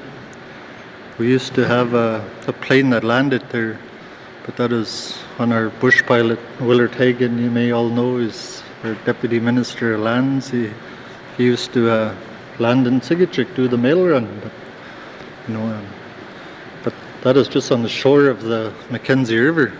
So, you know, there's a big need in the community, is always requesting an airport in the community, you know, emergency situations, plus when we're isolated. So those are the only comments I have at this time. Thank you, Mr. Chair. Thank you, Mr. Blake. Mr. Thompson? Thank you, Mr. Chair. So I have a couple of concerns with this capital plan as presented here right now. The municipal funding has been a shortfall. It's been a shortfall since I got elected, and I wish we could, sorry, I'll get back where I'm supposed to be here. So there's a shortfall for municipal funding, and it was an issue when I first ran, and I'm hearing it again. So I'm hoping that the government was going to be able to try to help increase this. I know the government's working with the federal government to try to get more money, but it's been a situation where the communities are asking for more money because they don't feel they are getting enough. The other concern I have, and again, I'm going to probably have to ask some questions in regards to access roads, is that the three communities of Jean Marie, Sumbakay, and Hanny Butte, they're talking about their access road. I know we've put investments in it, but the communities are saying we need better investment because we're seeing potholes in that, and that's something that the community is looking for support from the government. As well as Sumbakay is looking for an all-weather road that, you know, they want to get access to what's out there because right now they're only accessible during the winter time by road. I'm concerned again about the carryover. Ministers talked to us about is the carryover and making sure that we address that, and hopefully we don't see that being an issue moving forward. The other concern I have is about the geothermal. Again, we have this opportunity in some of the communities that I represent right now that geothermal could be an answer to some of our power and employment issues moving forward. So that there is a concern for me. However, I have to thank the government for a number of positive things that I've seen. You know, we're talking about the Fort Simpson long-term care unit, the 48-bed. It's, you know, I appreciate the government looking at that. Mount Cadet, the road to Mount Cadet is part of the process of moving the Mackenzie Valley Highway forward, as well as the LNG power plant for Fort Simpson, and some work to Highway 1 and the famous Highway number 7. So I do have one question for the minister, Mr. Chair, if I'm able to ask that question. Thank you, Mr. Thompson. Next on the list, pardon? Question. Sorry, Minister McLeod. Yeah, I believe the member wanted to ask a question to the table, and I think we're prepared to answer questions. So if it's the chair chooses, then we will respond to the member's question. Thank you, Minister McLeod. Mr. Thompson. Mr. Chair, it's just one question. It's just in regards to designated authorities and their challenges of not accessing, but utilizing their CIP and gas tax money. It's been a challenge. I hear it from them. So has the government looked at, whether it's the Department of Municipal and Community Affairs or Infrastructure, are they willing to actually help support the community by managing some projects? Because right now their capacity is limited, and especially in some of the smaller communities. So they've been asking me about that. I know they understand the New Deal, you know, it's out there, but for these small communities, it's a big issue and they can't access it if they don't have the capacity to deal with it. Thank you, Mr. Chair. Thank you, Mr. Thompson. Minister Moses. Thank you, Mr. Chair, and yes, I know the member, and we've had discussions on this in terms of some of the communities that can't, I don't want to say that can't manage, but need the resources to assist them, and that's what our department does. We offer and provide services in terms of training through our School of Community Governments. The last thing that we want to do is take administration of the community. I've said this on a few occasions that we would like our staff to do the work that we need to do at the headquarters and territorial level. We do get people that get elected into communities, but also the administration. And I think the SAOs and administration is one that we're always going to seem to have a challenge with, but we are there to provide support to communities to ensure that we are able to help them administrate their program services in the community. So, and I've had conversations with the member as well as the leadership, and most recently we have sent letters to the leadership in the communities that the member may not have mentioned, but he understands that we are communicating and we are there for to provide assistance. Thank you, Mr. Chair. Thank you, Minister Moses. Mr. Thompson. Thank you, Mr. Chair. I thank the minister for that clarification, but I'm not asking to come and administer the funding and do the co-management, and I appreciate the department's regional staff is reaching out, but what I'm hearing from the communities is their capacity. You know, if we get them out to do training, that there's the one or two individuals that are actually operating the community, so training doesn't help. So they're asking if there's some way that we could build capacity And I mean, the minister, I understand we've talked about it.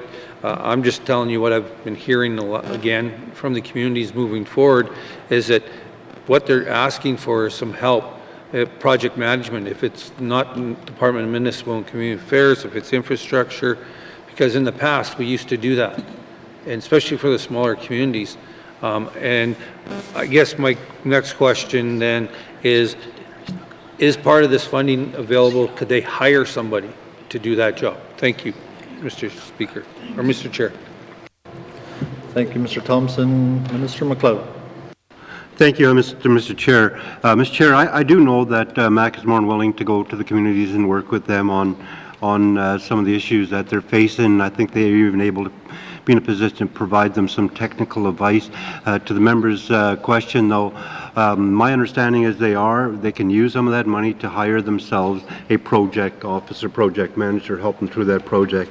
I speak from first-hand experience because during my time in MAC, I do know there was a couple of projects where the community hired a project officer that did a really nice job. So the next community that had a project coming in hired actually the same project officer come and manage their jobs. So they have that ability, and MACA is more than willing to work with the community on some technical and administrative advice. Thank you, Mr. Chair. Thank you, Minister McLeod. Mr. Thompson. Thank you, Mr. Chair, and I appreciate the minister's answer. And I understand what advice is, but the challenge is that maybe here's an avenue that we can maybe utilize some of the funding to hire somebody, because that's what they need. They need somebody to help them with the project. So I appreciate the minister's answers. No further questions. Thank you, Mr. Thompson. Next on the list, we have Mr. McNeely. Thank you, Mr. Chair. I support this capital plan. In looking back at the first presentation made by the minister to the Standing Committee Priorities and Planning on August the 6th, and reviewing as I mentioned in my member statement here today, the variety of expenditures and capital projects that this budget would support, and also taking into account here the other investments made into asset upgrading, programming, makes me comfortable that there is supports for opportunities in the smaller communities and the communities that are impacted, and I'm encouraged by that and look forward to hearing in detail by the departments and working with the appropriate ministers to ensure that benefits from these projects and ongoing O&M and upgrades to existing buildings are being done to the maximum participation by the local communities and region. Thank you, Mr. Chair. Thank you, Mr. McNeely. Would the minister like to reply? Minister McLeod. Okay. Yeah, thank you, Mr. Chair. Am I replying to the statements made by all members or just a member in particular? I thought we were waiting. Pardon me? That was more of a comment anyway, so I just thought you might want to respond, but well, we could carry on. Any further comments? Okay.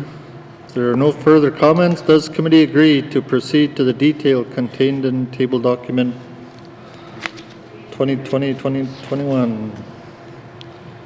Agreed. Thank you, committee. Thank you, members. Please turn. We'll start with the Legislative Assembly.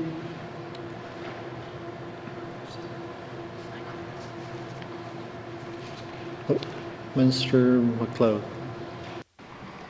Thank you, Mr. Chair. Mr. Chair, what my point was, I was waiting for an opportunity for all members to have their general comments, and I thought at that I would reply to them as a whole. And I thought we might have had one or two more members that were going to make general comments, so my apologies if I didn't catch that. But if I could, I'd like an opportunity just to respond to a couple of comments in general before we get into the detail. This is a huge capital budget.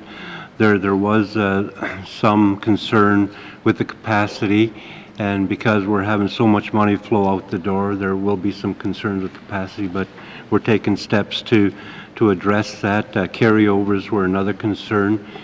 We have some concern with carryovers, and part of that is sometimes in the arrangement with the federal government, they require a bit more information, so it takes us a little longer to try to get the projects out the door. Not just information from us, but information from the areas that the projects are going into. I think a good example is the maintenance camp that the member from Mackenzie Delta made reference to, where it was supposed to be, the location is in now is actually probably the best location, but because of concerns raised by the Indigenous governments up there, we tried to work with them to find a location that was agreeable to all. And so that's taken a bit of time, because I think this was on the books for last summer, maybe even the summer before.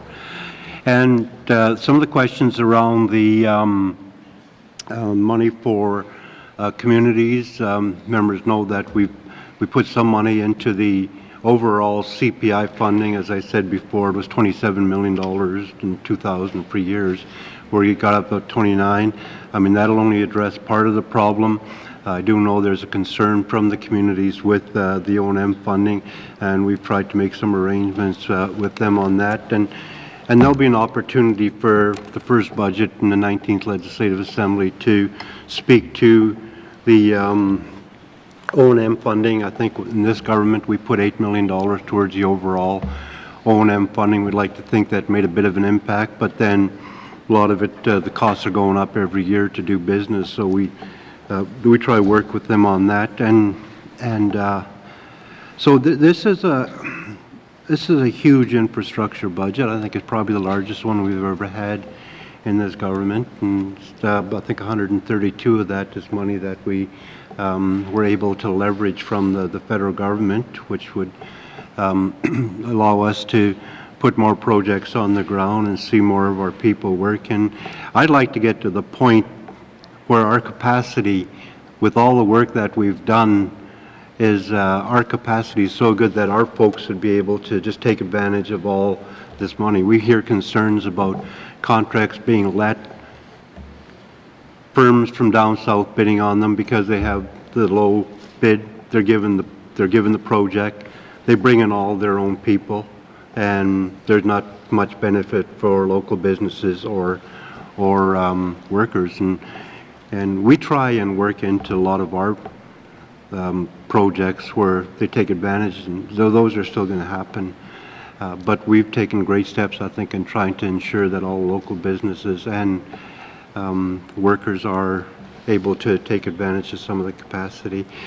Again, this is a huge capital budget, and I've come to the realization that sometimes it doesn't really matter how good it may be for the people of the Northwest Territories. There's always going to be opposition to it, and some of the opposition I've seen from day one of this assembly, and that's fine. Some of the opposition to this I see in the last couple of days, because we have a period coming up there that members are going to have to hit the campaign trail. But what I respect is the fact that there was some message that I heard today. I heard from the first day of this assembly, and those messages haven't changed, and I got respect for that. But we're all concerned, but this is a good opportunity to try to create some employment for the people of the Northwest Territories. So the schools that we need to build will have people to put, children to put in them, because we have opportunities for their parents to work, then they can go to school. We don't want them to be going to school in jurisdictions outside the Northwest Territories. Thank you, Mr. Chair. Thank you, Minister MacLeod. Committee, we will defer the departmental totals and review the estimates by activity summary, beginning with the Legislative Assembly on page 7. Committee, we will defer the Legislative Assembly total until after consideration of the activity summary. Legislative Assembly, Office of the Clerk, Infrastructure Investment, $3 million. Does committee agree? Agreed. Thank you.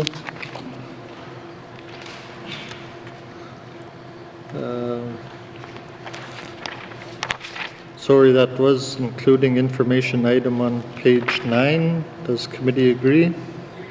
Agreed. Thank you. Now we'll go back to page 7, Legislative Assembly. Total capital estimates, $3 million. Does committee agree? Thank you, committee. Page 10. Education, Culture and Employment. We'll defer the departmental total until after consideration of the activity summaries.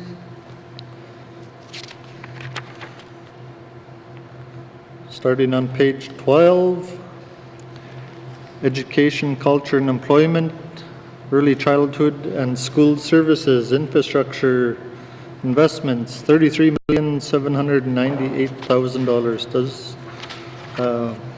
Ms. Green? Yeah, thank you, Mr. Chair. Mr. Chair,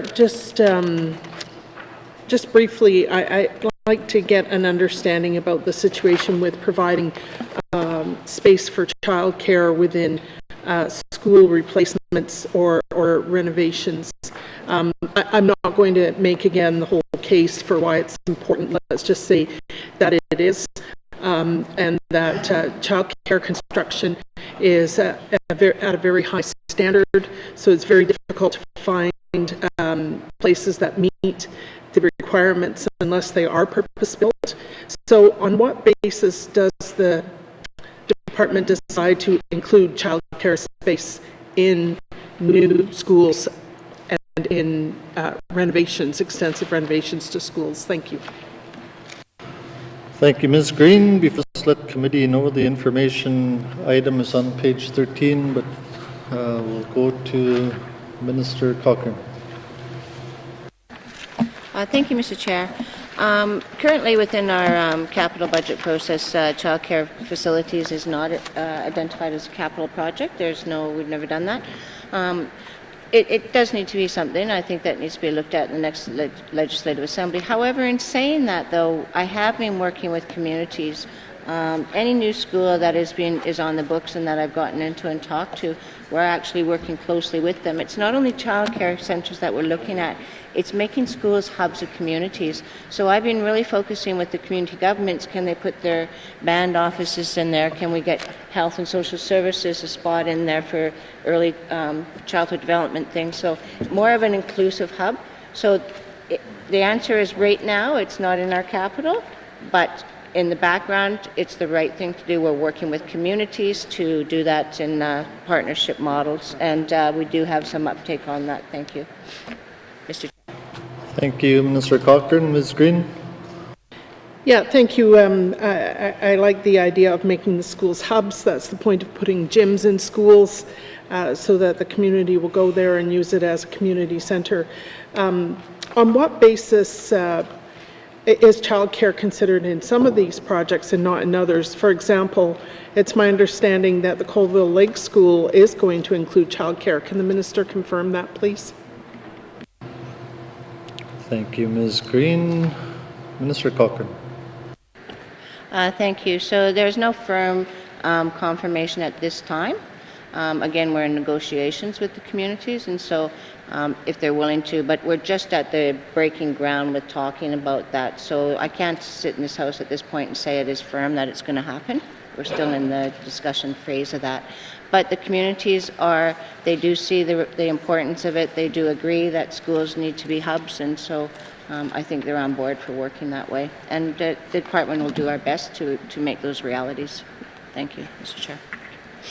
Thank you, Minister Cochrane. Ms. Green? Yeah, thank you, Mr. Chair. Mr. Chair, can the minister confirm that the renovation and addition at Mangalalek School in Tuktoyaktuk will include space for future childcare needs? Thank you. Thank you, Ms. Green. Minister Cochrane. Thank you, Mr. Chair. So what I should clarify is that any of the partnerships that we're talking about at this point is not that the GNWT would take on the capital for childcare facilities in schools or healthcare facilities in schools, or that it's a partnership, and so part of the partnership is working together, putting money together, making it best for their communities. So the school in Tuktoyaktuk at this point is just looking at school updates and a renovation, but there is no plan at this time to put a childcare facility in that school. And as far as I know, I haven't had conversations with that community to look at that. But if the community is interested, I'm more than willing to have those discussions in a partnership, shared costing. Thank you, Mr. Chair. Thank you, Minister Cochrane. Ms. Green. Thank you, Mr. Chair. Mr. Chair, is the minister open to having the same kind of discussions with the community of Yellowknife around the J.H. Sissons School rebuild to figure out whether there's a partnership possibility to include childcare spaces in that school? Thank you. Thank you, Ms. Green. Minister Cochrane. Thank you, Mr. Chair. So the community of Yellowknife is a little bit different in that it's a bigger centre. So when I'm doing these I'm working with the smaller communities because, in all honesty, they have a lot less resources than our capital city does, and huge needs within that. So, and within the smaller communities, it's mostly Indigenous governments who have funding to bring to the table, because they're already building things like their own band offices, etc. The city of Yellowknife, there is no Indigenous community actually that has ownership of these schools. In fact, a lot of the schools are owned by the GNWT. So because currently within this legislative assembly, daycare infrastructure has not been one of our priorities. It hasn't been considered, so there is no consideration of that within the planning, and we are in planning stage already. Thank you, Mr. Chair. Thank you, Minister Cochrane. Ms. Green. Yeah, thank you. What I take out of that is that Yellowknife is disadvantaged because it is a large community and it's not a majority Indigenous community.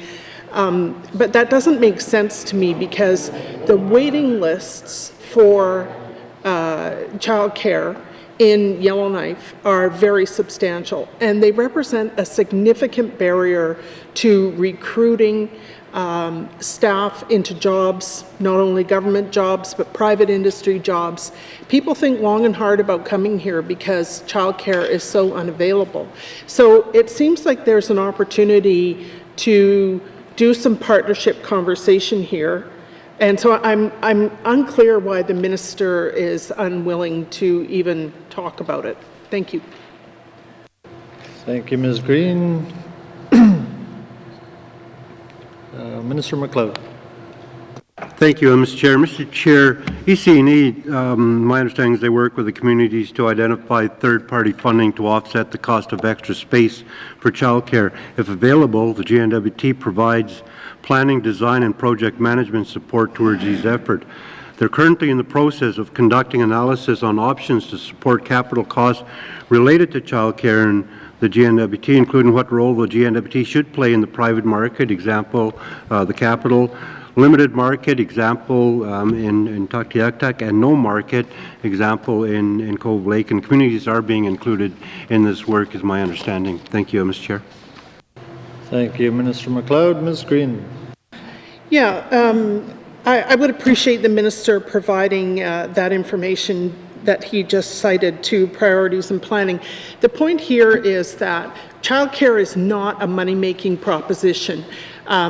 It is run on a cost recovery basis by nonprofits. I don't know of any exceptions to that. And so the daycare environment in Yellowknife is not really any different than it is in a small community. There aren't bags of money sitting around to create childcare spaces. The Yellowknife Daycare Association is a nonprofit that recently constructed a large new building, fortunately, and they have a big mortgage on it. So I'm still not getting why this wouldn't be a priority for all communities in the N.W.T. And I'm looking for the commitment for the information. Thank you. Thank you, Ms. Green. Minister McLeod. Thank you, Mr. Speaker. Mr. Speaker, looking after our children is a priority of this government and every community in the Northwest Territories, and if there's options there for providing good, safe daycare, day homes for them, then we'll partner with those communities, as I said before. And this information was provided in the form of a letter to Committee of Priorities and Planning. Thank you, Mr. Chair. Thank you, Minister McLeod. Ms. Green. Yeah, thank you for that information. So, is it possible for the Department of Education to work with childcare providers in Yellowknife to create space in the new school building that will replace J.H. Sissons, to explore that possibility? Thank you. Thank you, Ms. Green. Minister McLeod. Mr. Cochrane. Minister Cochrane.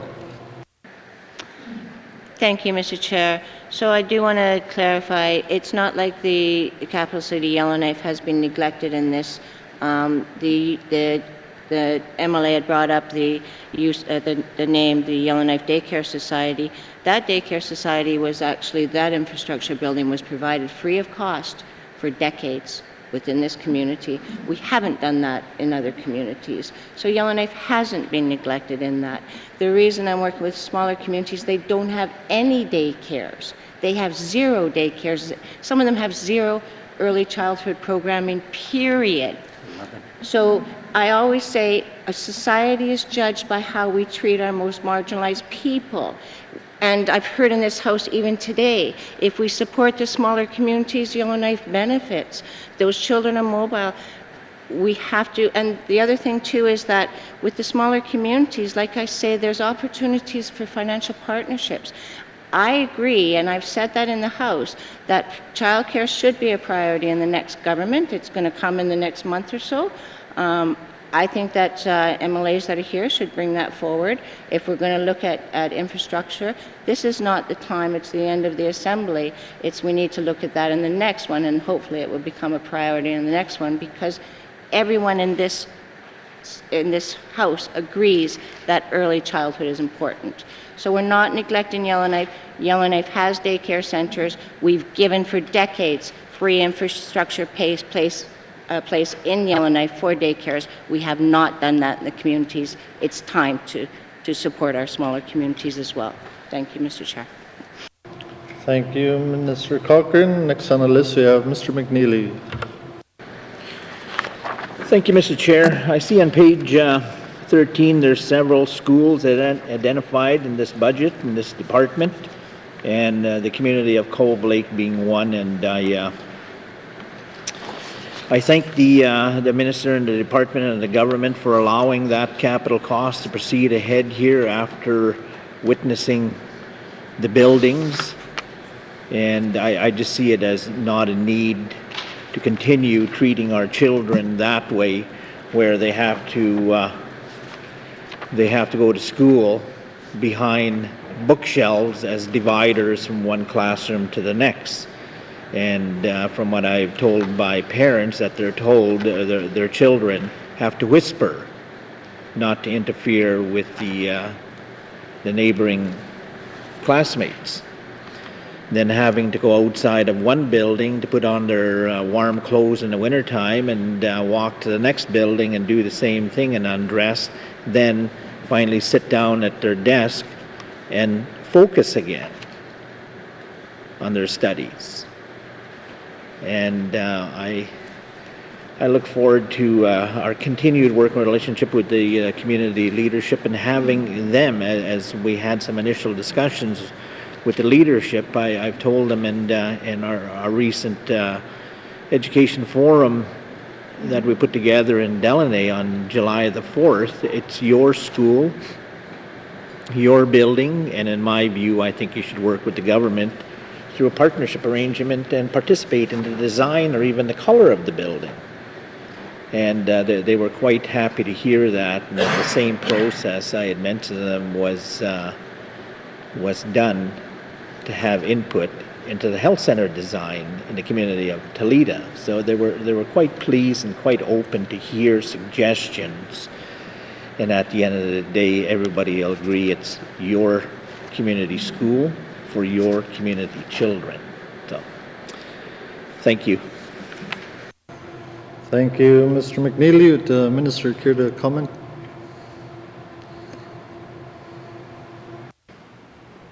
Yeah, thank you, and we appreciate the members' comments. And in all the years that I've been here, I've had an opportunity to travel to all 33 communities. I've seen some of the infrastructure in a lot of the communities and the schools and that, and some of them, all they want is a nice little school where they could send, or a little building where they could send their children to focus, as the member said, focus on their studies. So sometimes it's you have to be without something to really appreciate things when you actually do get them or you have them. So we continue to work and try provide for all people in Northwest Territories. Thank you, Mr. Chair. Thank you, Minister McLeod. Any further questions from committee? Seeing none, we'll start again on education, culture and employment, early childhood and school services. Infrastructure investments, $33,798,000. Does committee agree? Agreed. Thank you. We'll now turn back to the total department, education, culture and employment. Total capital estimates, $33,798,000. Does committee agree? Agreed. Thank you. We'll move on to environment and natural resources. We will defer the departmental total until after consideration of the activity summaries. Environment and natural resources, corporate management, infrastructure investment, $200,000. Does committee agree? Agreed. Thank you. Next, we have environment and natural resources, environmental protection and waste management, infrastructure investment, $325,000 with information on page 19. Does committee agree? Agreed. Thank you.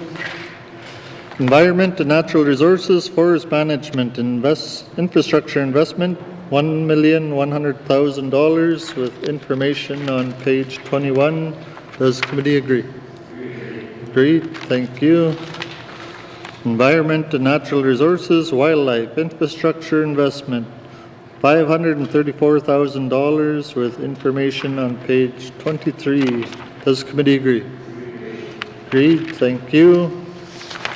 We will now turn back to page 15. Total department, environment and natural resources, total department capital estimate, $2,159,000. Does committee agree? Agreed. Thank you. Next we have finance. We will defer the departmental total until after consideration of the activity summaries. Beginning on page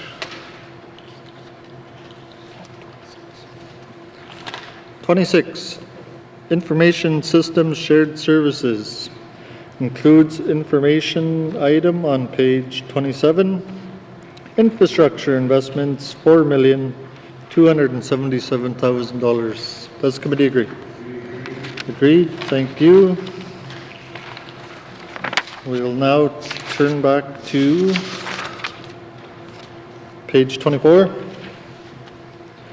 Finance. Total department capital estimate, $4,277,000. Does committee agree? Agreed. Thank you. Next we have health and social services. We'll defer the departmental total until after consideration of the activity summaries. Beginning on page 31. Sorry, 29. Okay. We're getting ahead of ourselves here. Okay. Health and Social Services, Administrative and Support Services. Infrastructure investment, $4,419,000 with information on page 30. Does the committee agree? Agreed, thank you. Health and Social Services, Community Health Programs, Infrastructure Investments, $47,937 with information on page 32. Mr. Thompson. Just a quick question. In regards to the long-term care facility for Fort Simpson, it was originally planned with a hospital. Is this still the plan? Thank you, Mr. Chair. Thank you, Mr. Thompson.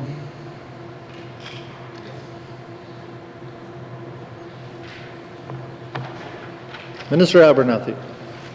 Thank you, Mr. Chair. In this plan, you see long-term care facility. That's a separate facility from the health center. So we've moved away from having a single building with both to separate buildings. Thank you, Minister Abernathy. Mr. Thompson. Thank you for that clarification. Can the minister just briefly explain why we've separated these two facilities? Thank you, Mr. Chair. Thank you, Mr. Thompson. Minister Abernathy. A couple different reasons. The long-term care facility is going to be significantly larger than the long-term care facility that we have today. We're moving to a 48-bed facility in that community, in that region. So it's going to be significantly larger than the one that's there today. And when you look at the footprints that are available to us in the community, if you look at a health center and a long-term care facility on land that's available to us, we can't get, I think, the whole footprint onto the similar properties, which is the reality of the community and the property that's available to us now. Also, we're still having discussions on alternate methods to move forward with procurement of long-term care facility with partners and those types of things. So we also know that the footprint of the old health center in Simpson, there's no safety or facility concerns. The building's still able to meet program requirements at this point, and the facility, we were worried about the construction of it, the foundation of it previously, and those concerns have been alleviated. So we have more time on that health center than we thought we did originally, but we have a demand for long-term care beds to 2026. So the two no longer align as nicely as we thought they did. Thank you, Minister Abernathy. Mr. Thompson.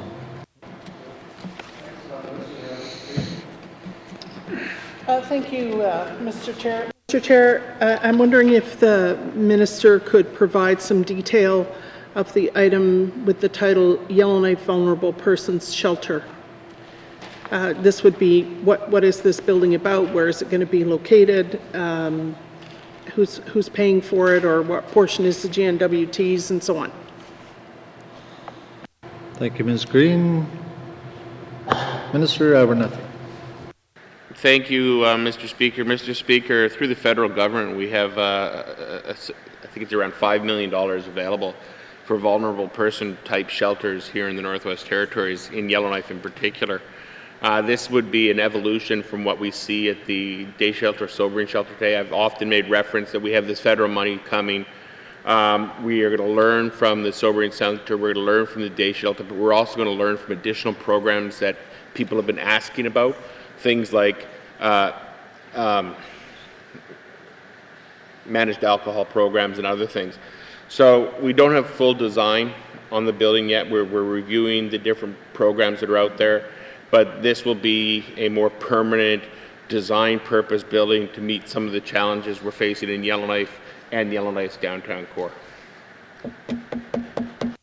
Thank you, Minister Abernathy. Ms. Green. And nothing further, thank you. Thank you, Ms. Green. Any further comments, questions? Seeing none. Health and Social Services, Community Health Programs, Infrastructure Investment, $47,937. Does the committee agree? Oh. Let's try that again here. $47,937,000. Does committee agree? Agreed. Okay.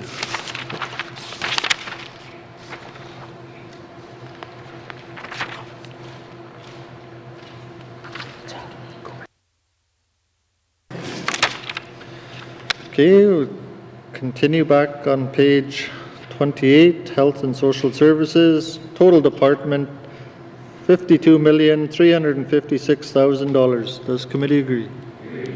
Agreed, thank you.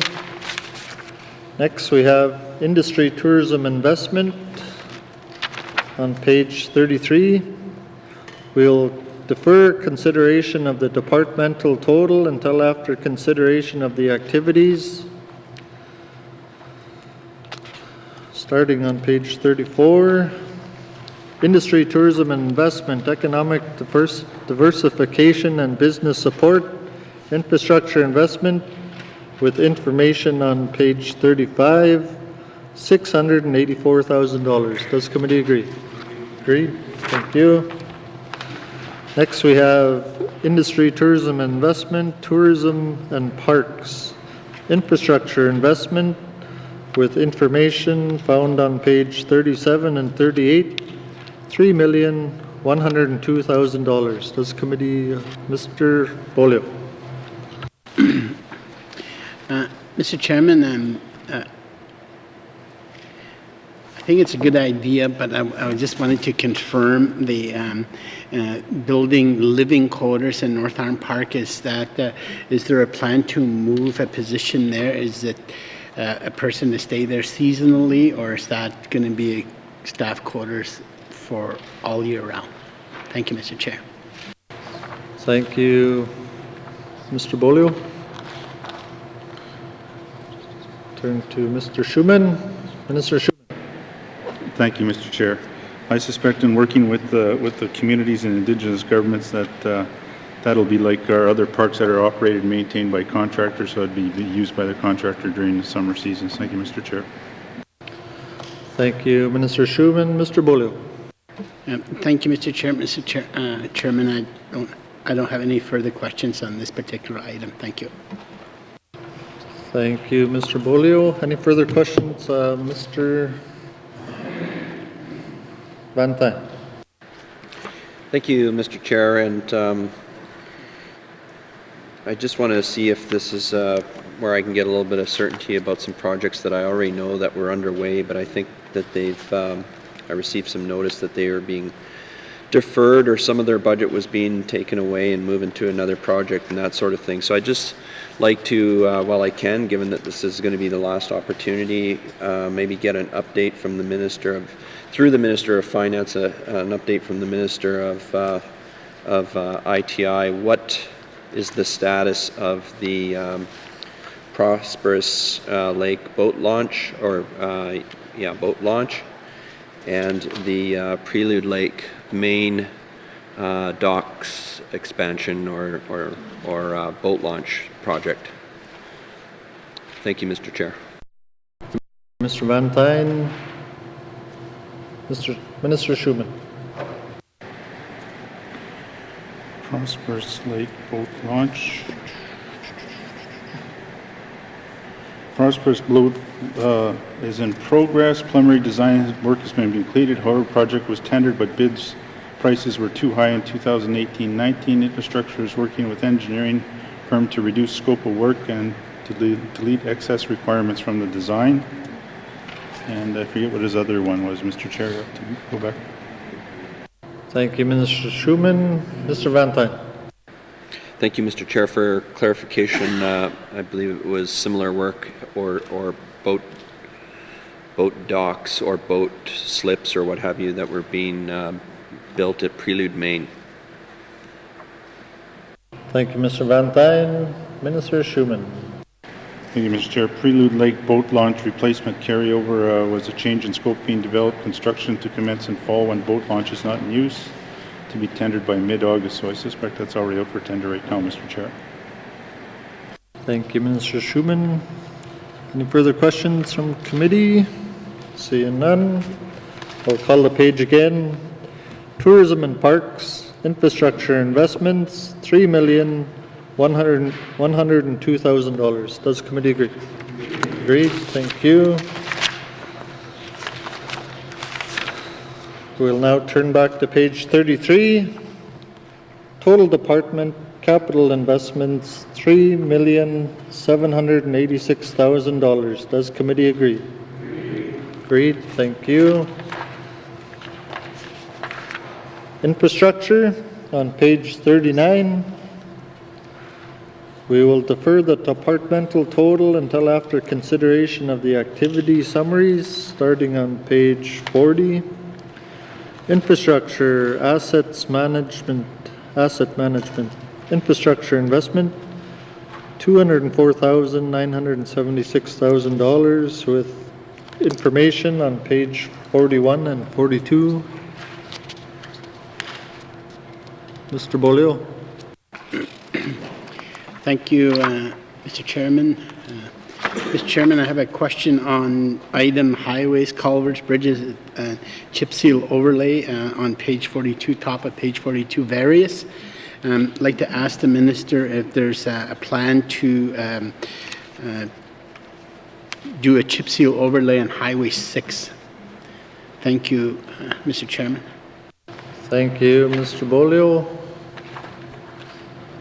Minister Schuman. Thank you, Mr. Chair. In the 2021 plan for chip seal is approximately 200 kilometers of chip seal on highways 1, 6, and 4, and Deta Access Road. That's the amount of detail I have in front of me. Thank you, Mr. Chair. Thank you, Minister Schuman. Mr. Bolio. Oh.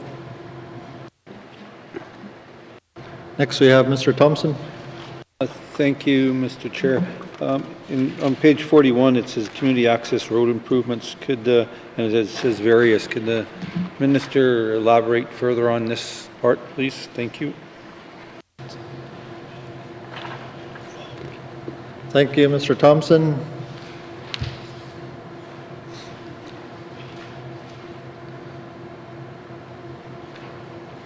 Minister Schuman. Thank you, Mr. Chair. I'm just trying to find it here.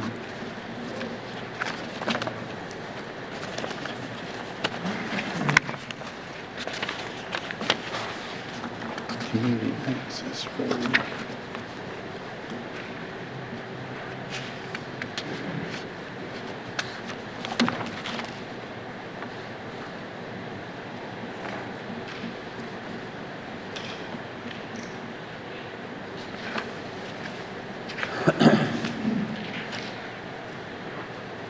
Just give me one. Minister McLeod. Yeah, thank you, Mr. Chair. The N.W.T highway network is inspected twice yearly to confirm the status and condition of the network. The condition reports, along with information from daily operations and maintenance work and inspections, inform the development of infrastructure's 20-year needs assessment and assist with the prioritization of projects proposed for capital investment across the N.W.T. Over the past 5 years, embankment surface and drainage improvements have been completed on the two highways, totaling $1.27 million. And I think there was a question on another one, the Sombaquet Access Road as well. The priority in continued investment in access roads is identified in the Department of Infrastructure Transportation Strategy 2020. New access road, as well as within the mandate of the 18th Assembly, new access roads such as completed Canyon Creek Access Road and the proposed Mount Cadet Access Road are example of recent development towards a broader strategy towards developing the Mackenzie Valley Highway. And with respect to improvements to Sombaquet Access Road, since March 2019, the Department of Infrastructure have been working with the community of Sombaquet to reduce the grade on Paradise Hill to the Sombaquet Access Road through an annual O&M. They understand they stockpile material on site, so the rough areas within the burn area could be between kilometers 70 and 100 could be accessed, and so some of the information that we have there, Mr. Chair. This is ones they are going to be working. Thank you, Minister MacLeod. Want to add something? We're good. Thank you, Minister MacLeod. Mr. Thompson. So, in the community access road improvement, what are the projects that we're looking at? Is there other projects out there besides, I know there's other access roads, but I guess I'm just trying to figure out what access roads are, because I know in Hanny Butte, they're trying to straighten out that road, and they're working with a private contractor or another company, but also with the department and trying to do some training on that. So I'm wanting to understand if that was part of this access program. Thank you. Thank you, Mr. Thompson. Minister MacLeod. Yeah, thank you, Mr. Chair. Mr. Chair, my understanding is the Betchico access road and the Fort Liard access road are the two that are. Thank you. Thank you, Minister MacLeod. Mr. Thompson. Thank you. What about how does the community of Jean Marie and Hanny Butte, if there's still work to be done on that, do they work with the regional office, or do they have to make a submission because they're trying to get some work done? I know we put some money into it already, and I appreciate that, but what is their process? Thank you, Mr. Chair. Thank you, Mr. Thompson. Minister Schuman. Thank you, Mr. Chair. As the member's question is kind of vague on what if he's trying to build the whole thing, or just for the government of Northwest Territories, what we're doing to work with these people. And back to the Nahanni Butte Access Road, we are working very closely with the community, with them on the capital improvements through regional, federal, N.W.T funding arrangements highlighted above. The department is also working with the private sector, the community, the Mine Training Society, Aurora College to implement the heavy equipment operation training program this year.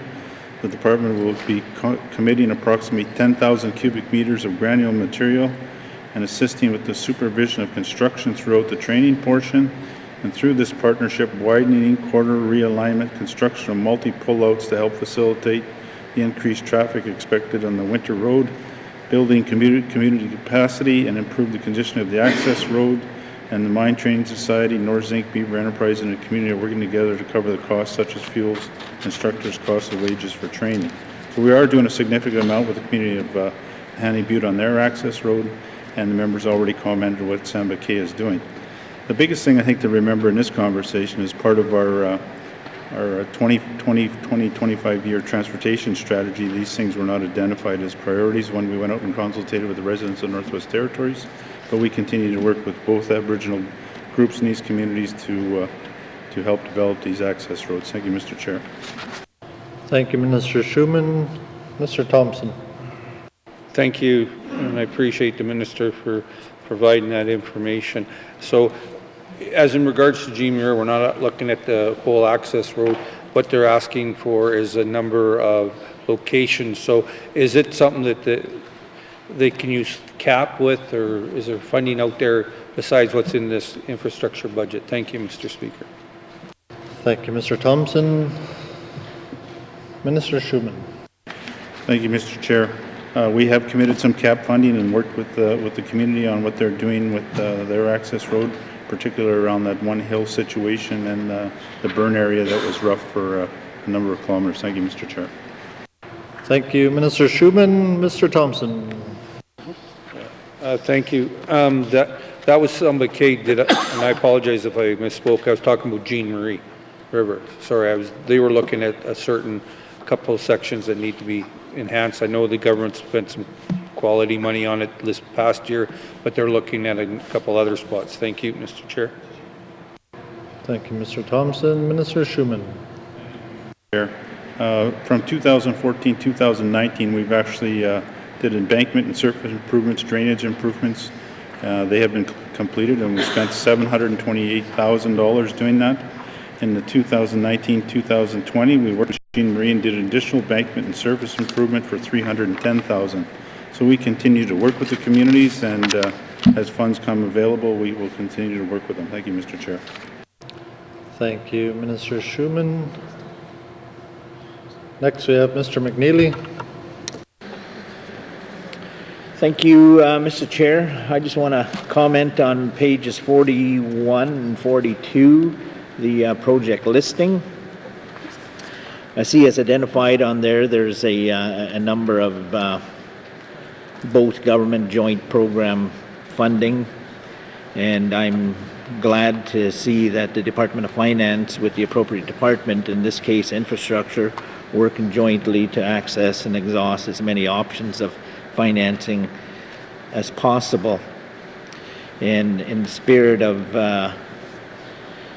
partnerships and collaboration, as our Premier mentioned here, it's identified here on page 42 with the recent announcement between this government and the Sahtu Secretariat Incorporated to pursue jointly the environmental assessment for the Mackenzie Valley Highway. So I'm glad to see and be part of that for the upcoming, or for this capital. Thank you. Thank you, Mr. McNeely. Minister McLeod. Well, thank you, Mr. Chair. No, we appreciate the members' comments, and there's a lot of work that needs to be done to get some of these projects to the shovel in the ground stages, but we'll continue that work, working with the Aboriginal governments and the people that affects the most. Thank you, Mr. Chair. Thank you, Minister McLeod. Mr. McNeely. And I'll call the page.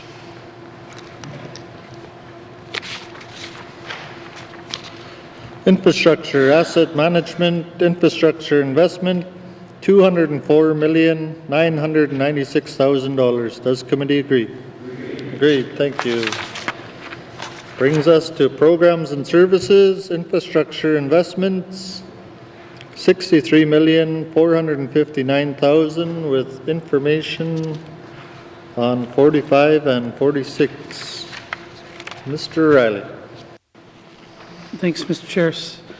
There's a couple of projects here I'd like to ask some questions about. YELLOWKNIFE transmission ICIP. Can someone tell me whether that is connecting YELLOWKNIFE to the existing grid near Betchakal? Thank you, Mr. Chair. Thank you, Mr. Riley.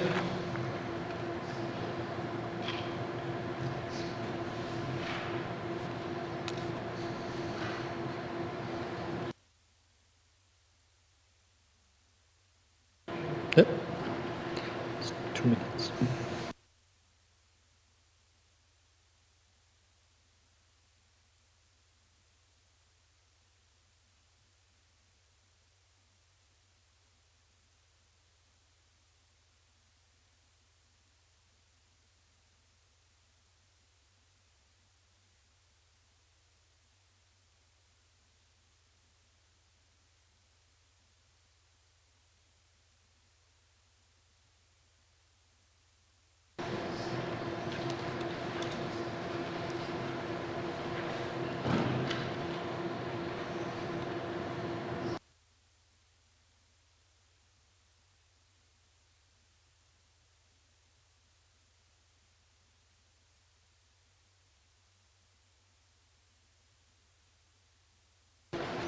Minister McLeod. Yeah, thank you, Mr. Chair. Mr. Chair, I think the member's question was in relation to a transmission line to YELLOWKNIFE, and that would complement the 13 megawatt Lac-Marc hydro project where it eventually built, whereas 1.2 megawatt mini hydro facilities would confound the construction of a future 13 megawatt hydro project. 13 megawatt hydro facility is more cost effective than 1.2 megawatt mini hydro as per megawatt basis. Better serves future growth and better reduces greenhouse gas emissions than it would a mini hydro facility. I hope that that answers some of the members' questions. Thank you, Minister McLeod. Mr. Riley. Mr. Chair, so can someone tell me what is the, I've got a 2003 pre-feasibility study for hydroelectric at on the Lac-La-Marche River. The predicted base load for the community was 1.2 megawatts. why are we building, so what is the, what's the capacity of the power line? Thank you. Thank you, Mr. Riley. Minister Schuman. The capacity of the power line. Wow, you're asking some serious detail here. What I will read out here is what I got here. The design and construction of the new transmission line from the Snare Hydro system to the community of YELLOWKNIFE. The transmission line starts from the Snare Fork substation and spans 60 kilometers to bring hydroelectricity to YELLOWKNIFE, where generation is currently supplied from diesel. In 2021, $5 million work was for the pre-feasibility work to include ground truthing, the transmission line routing, environmental baseline studies, engineering and regional engagement and consultation. So I suspect we don't even know the exact size of that line based on that. Thank you, Mr. Chair.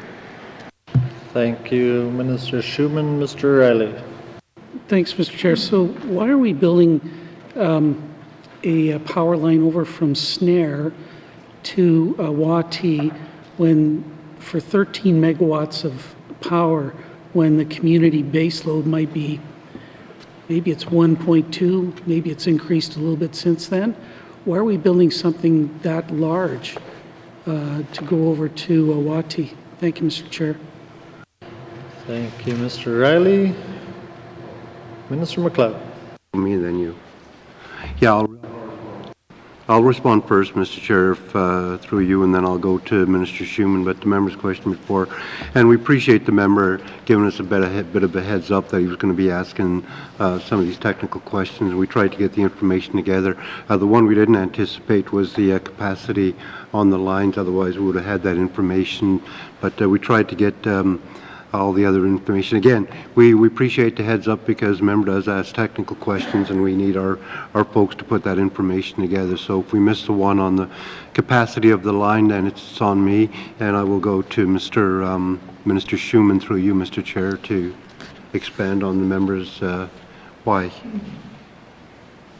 Thank you, Minister MacLeod. Minister Schuman. Thank you, Mr. Chair. As I said, we don't know the exact size of the line yet. That's got to be determined by our engagement in our pre-feasibility work. But I suspect we want to build this thing to not only supply the community of YELLOWKNIFE and get them off of diesel to lower our GHG's emissions as part of our strategy going forward, but we also have to take a realistic look at the potential of economic development in that region, and we'll have to build in some capacity, I believe, to support some of those initiatives going forward. Thank you, Mr. Chair. Thank you, Minister Schuman. Mr. Riley. Thanks, Mr. Chair. So is there a ballpark, I see this project's going to take 3 years. Is there a ballpark figure that I can be provided for the cost of this transmission line? Thanks, Mr. Chair. Thank you, Mr. Riley.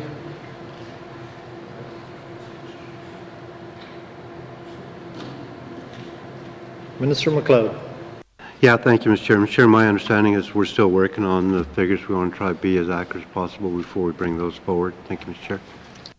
Thank you, Minister MacLeod. Mr. Riley. Thanks, Mr. Chair. Well, my concern is that the Northwest Territories Hydro Corporation spent over $1 million looking at hydro potential for community of YELLOWKNIFE over the years. And now we're talking about building a power line over from the Snare system to YELLOWKNIFE. That's something that's way larger than the capacity needed for the community. And the information I got from a hydrotech consultant who did the 2003 feasibility study for YELLOWKNIFE would indicate that we can have small hydro projects for YELLOWKNIFE, N.W.T, and Acknowledgements for probably the same cost, if not lower, than maybe the cost of this transmission line, and offset a lot more greenhouse gas emissions, provide probably enough electricity to heat those communities, cut the greenhouse gas emissions from them as well. That's, to me, seems like a way better investment of money, but I just haven't got a sufficient rationale yet for the YELLOWKNIFE transmission line. Is there any further explanation the ministers can provide? Thanks, Mr. Chair. Thank you, Mr. Riley. Minister McLeod. Yeah, thank you, Mr. Chair. When they built the Mackenzie Valley fiber optic line, I think we only needed 24 strands in that line to meet our requirements. The minister of the day said, how much more would it cost to double it? And they said it wasn't much more, so they doubled 48 strands with the anticipation that you got to start thinking of the future, and it was going to be less expensive not to do it now than have to build it in the future. I wish I could provide, and I'll commit to the member. I mean, we only got about we got one more day in session. We got another week as members, and I'll commit to the member that I'll talk to the department, the folks that are involved, to try to find a rationale for this particular project. I mean, obviously there's some thought to the future, and I'm not too familiar with this, and I apologize for that. What I'm trying to do is work on a budget that's going to address our future needs and provide some opportunity for the present folks of the Northwest Territories. Thank you, Mr. Chair. Thank you, Minister McLeod. Mr. Riley. Thanks, Mr. Chair. So I know I've got 1 minute left on the clock. So is Fortune Minerals, are they paying any of this cost? And is this really to facilitate their development in some way? Is this like the government of the Northwest Territories providing a public subsidy for the development of their project? Is that what this is all about?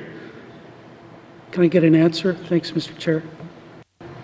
Thank you, Mr. Riley. Minister McLeod. Yeah, thank you, Mr. Chair. And I'm not sure. I'll have to have those discussions if there's any kind of opportunity to work with industry that's that wants to make a profit, but at the same time provide opportunities for northern people and northern businesses. Then we have to work with them. What that consists of, I'm not sure at this moment, but I'm sure I had an idea that's where this was going. And the members clearly indicated that his non-support of a capital budget of $417 million, that's going to provide opportunities and infrastructure for a lot of the communities across the Northwest Territories that are badly in need of this. Thank you. Thank you, Minister McLeod. Any further questions from committee? Mr. Thompson. Thank you, Mr. Chair. On page 45, it's Fort Simpson LNG plant. Can the minister just give us an update on the status of this project, please? Thank you. Thank you, Mr. Thompson.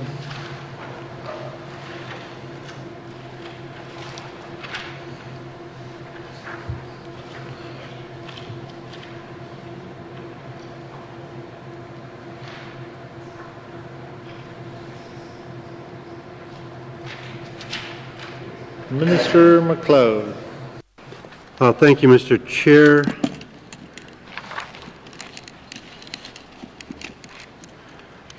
The status of that is they've done a feasibility report on that, new modular gas generating plant, LNG storage, and vaporization facility on a parcel of land outside the downtown core in Fort Simpson. Design basis engineering work has shown that the total project cost would be $13 million. This is much higher than the Newik project due to the fact that Fort Simpson is a greenfield project with no existing gas infrastructure. This is one of the infrastructure projects slated for funding under federal infrastructure funding. Thank you, Mr. Chair. Thank you, Minister McLeod. Mr. Thompson. Thank you, Minister. I thank you for that clear update on that information. So when this project is, when is it going to be starting? We did the feasibility study, so when is it going to be starting? Shovel in the ground. Thank you, Mr. Chair. Thank you, Mr. Thompson. Minister McLeod. Thank you, Mr. Chair. My understanding and the reason it's coming forward is we're hoping to start some of the work in 2021, this upcoming fiscal year. We have $4.875 million through this process that we're going through allocated for this particular project. Thank you, Mr. Chair. Thank you, Minister McLeod. Mr. Thompson. So on page 46, it says surface water management phase 1. Is that the work that just to help fix up the issues on the new airport? Is that what we're doing here? No? Thank you, Mr. Thompson. Minister McLeod. Yeah, thank you, Mr. Chair. In that level of detail, I don't know exactly what the scope of work is going to be in the project, and I think I may have jumped the gun here a bit by pointing out how much money was actually allocated to this particular project, because it doesn't show in the infrastructure document that we're debating, and it shows in some of the substantiation that we have here, and I think I jumped the gun a bit there and maybe given some people a head start on putting a price together for this particular project. Thank you. Thank you, Mr. McLeod. Mr. Thompson. Okay, thank you, and I appreciate the Minister for his answer. I guess I'm just trying to see that the community of Sumbakay was looking at this as an issue and moving forward, and I see the government has been dealing with it, so I think the Minister of Infrastructure was willing to clarify it for us. So if the Minister is willing, thank you, Mr. Chair. Thank you, Mr. Mr. Thompson, sorry. Minister Schuman. Thank you, Mr. Chair. The scope of work that is proposed for this project is installation of a series of rock-filled French drains underneath the existing runway embankment to control site drainage and stabilize problematic areas. This will require excavation of the runway embankment to natural ground, installation of French drains, and backfill and compacting the excavation materials to finished grade. Thank you, Mr. Chair. Thank you, Minister Schuman. Any further questions from committee? Seeing none, I'll call the page again. Programs and services, infrastructure investments, $63,459,000. Does committee agree? Agreed. Thank you. Brings us back to page 39. Total department capital estimates, $268,455,000 with information on, does committee agree? Agreed, thank you. Next we have justice. On page 48, we'll defer the departmental total until after consideration of the activity summary, beginning on page 49 with information on page 50. Corrections. Infrastructure investment, $1,541,000. Does committee agree? Agreed. Thank you.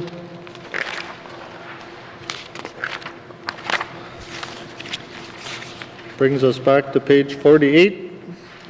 Total department capital estimates, $1,541,000. Does committee agree? Agreed. Thank you. Next we have lands.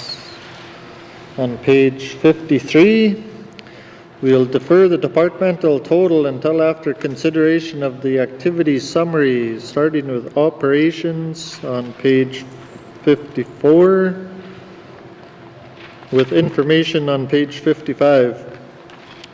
Infrastructure investments, $234,000. Does committee agree? Agreed. Thank you.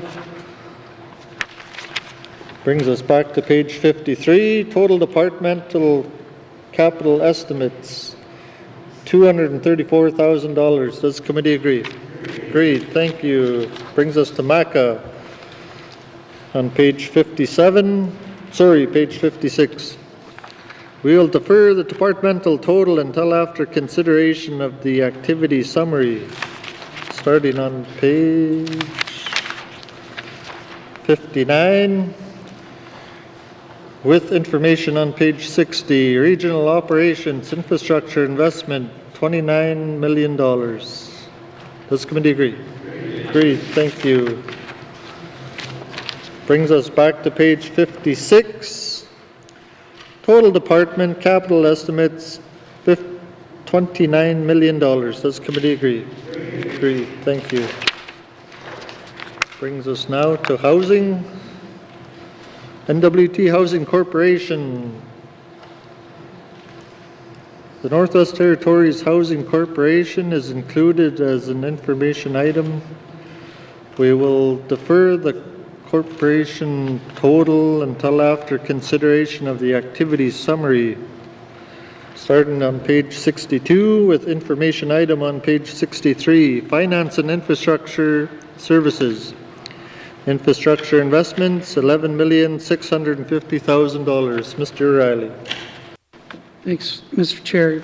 Can someone explain to me why there's a decline in funding for the Housing Corporation between the capital estimates for 2019-20 and 2020-2021? Thank you, Mr. Chair. Thank you, Mr. O'Reilly. Mr. Stewart. Thanks, Mr. Chair. It's my understanding is the Housing Corporation keeps a pretty detailed list of the planning of all of their assets around when the timing is around major retrofits and as well as replacements. And I suspect the issues here is really around the timing of when some of the replacements were needed versus retrofits. So there's typically been some variation on an annual basis. Thanks, Mr. Chair. Thank you, Mr. Stewart. Mr. O'Reilly. Thanks, Mr. Chair. Yeah, I know everybody's in a rush. Can I just get a commitment then? I heard suspect. Can we get a commitment that they'll provide that information by email tomorrow? Thanks, Mr. Chair. Thank you, Mr. O'Reilly. Minister MacLeod. Thank you, Mr. Chair. We'll provide the information. Thank you, Minister MacLeod. Any further questions from committee? Seeing none. Page 62, infrastructure investment, $11,650,000. Does committee agree? Agreed. Thank you. That brings us to page 61. Total department capital estimates, $6,755,000. Oh, sorry. Wrong line. $11,650,000. Does committee agree? Agreed. Thank you. Thank you, committee. Do you agree that you have concluded consideration of table document 511-18(3) capital estimates 2020-2021? Agreed. Thank you. Thank you, Minister, and our thanks to the witnesses for appearing before us. Sergeant at Arms, please escort the witnesses from the chamber.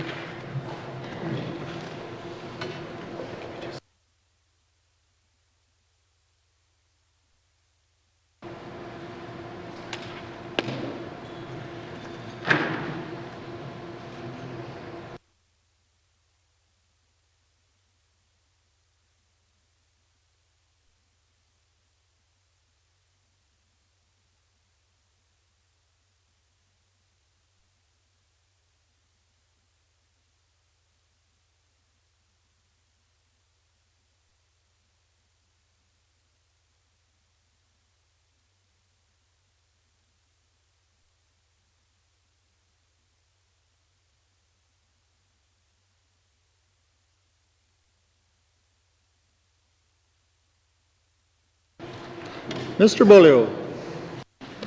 Thank you, Mr. Chair. Mr. Chair, I move that consideration of table document 511-18(3), capital estimates 2020-2021 be now concluded and that table document 511-18(3) be reported and recommended as ready for further consideration in the formal session through the form of an appropriation bill. Thank you, Mr. Chair. Thank you, Mr. Bolio. The motion is on the floor and has been distributed. The motion is in order to the motion. Question has been called. All those in favor? All those opposed? The motion is carried.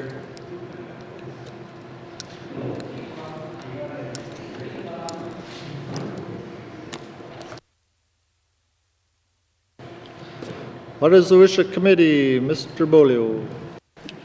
Thank you, Mr. Chairman. Mr. Chairman, I move that the chair rise and report progress. Thank you, Mr. Bolio. There is a motion in order and is non-debatable. To the motion. Question has been called. All those in favor? All those opposed? The motion is carried. I will now rise and report progress. Merci.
May I have the report, member for Mackenzie Delta?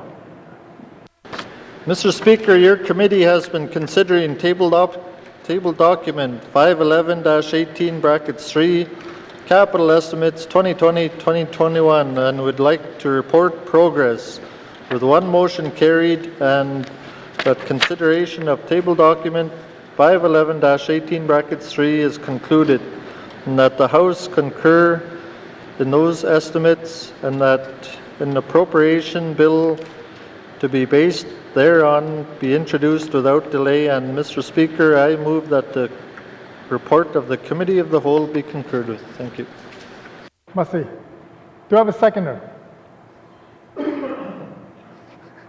Member for Trinidad-Willoughby. Motion's in order. All those in favor? All those opposed? Motion carried. Merci. Third reading of bills. Minister of Justice. Mr. Speaker, I move, seconded by the honourable member for Hay River South, that Bill 45 Corrections Act be read for the third time. And Mr. Speaker, I request a recorded vote. Thank you, Mr. Speaker. Merci. Member requested for a recorded vote. Motion's in order. To the motion. Question's been called. All those in favor, please stand. The member for Thabacha, the member for Mackenzie Delta, the member for Sawtoo, the member for Yellowknife North, the member for Cam Lake, the member for Trinidad-Willoughby, the member for Nahende, the member for Frame Lake, the member for Yellowknife Centre, the member for Inuvik Boot Lake, the member for Range Lake, the member for Great Slave, the member for Yellowknife South, the member for Inuvik Twin Lake, the member for Hay River South. Merci. All those opposed, please stand. All those abstain, please stand.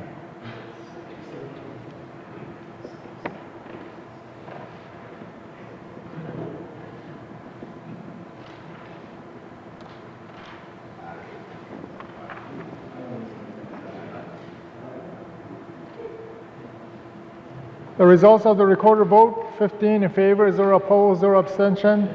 Motion carried. Bill 45 has had its third reading. Third reading of bills. Third reading of bills. Madam Clerk, orders of the day. Indainze edani segedi ha veketi. Liwedaidze zendea za nano nak nakelemi huno datson ek edi ho hote. 10 a.m.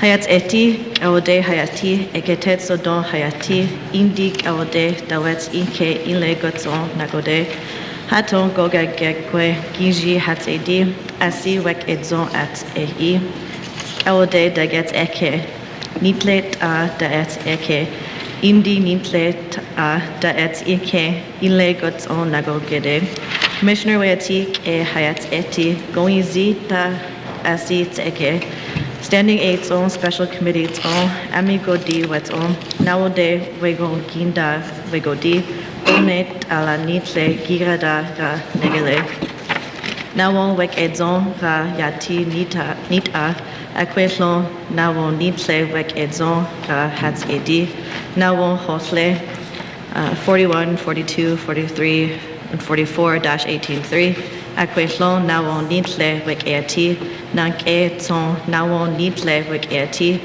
nawot ala weron legedi ra hoon Minister Statement 151, 158 to 11-18.3 Table Document 442-18.3 Edani legedi weron hagedi Taitzon nawon nitle wek eti Indaidze edani legedi ha wek eti.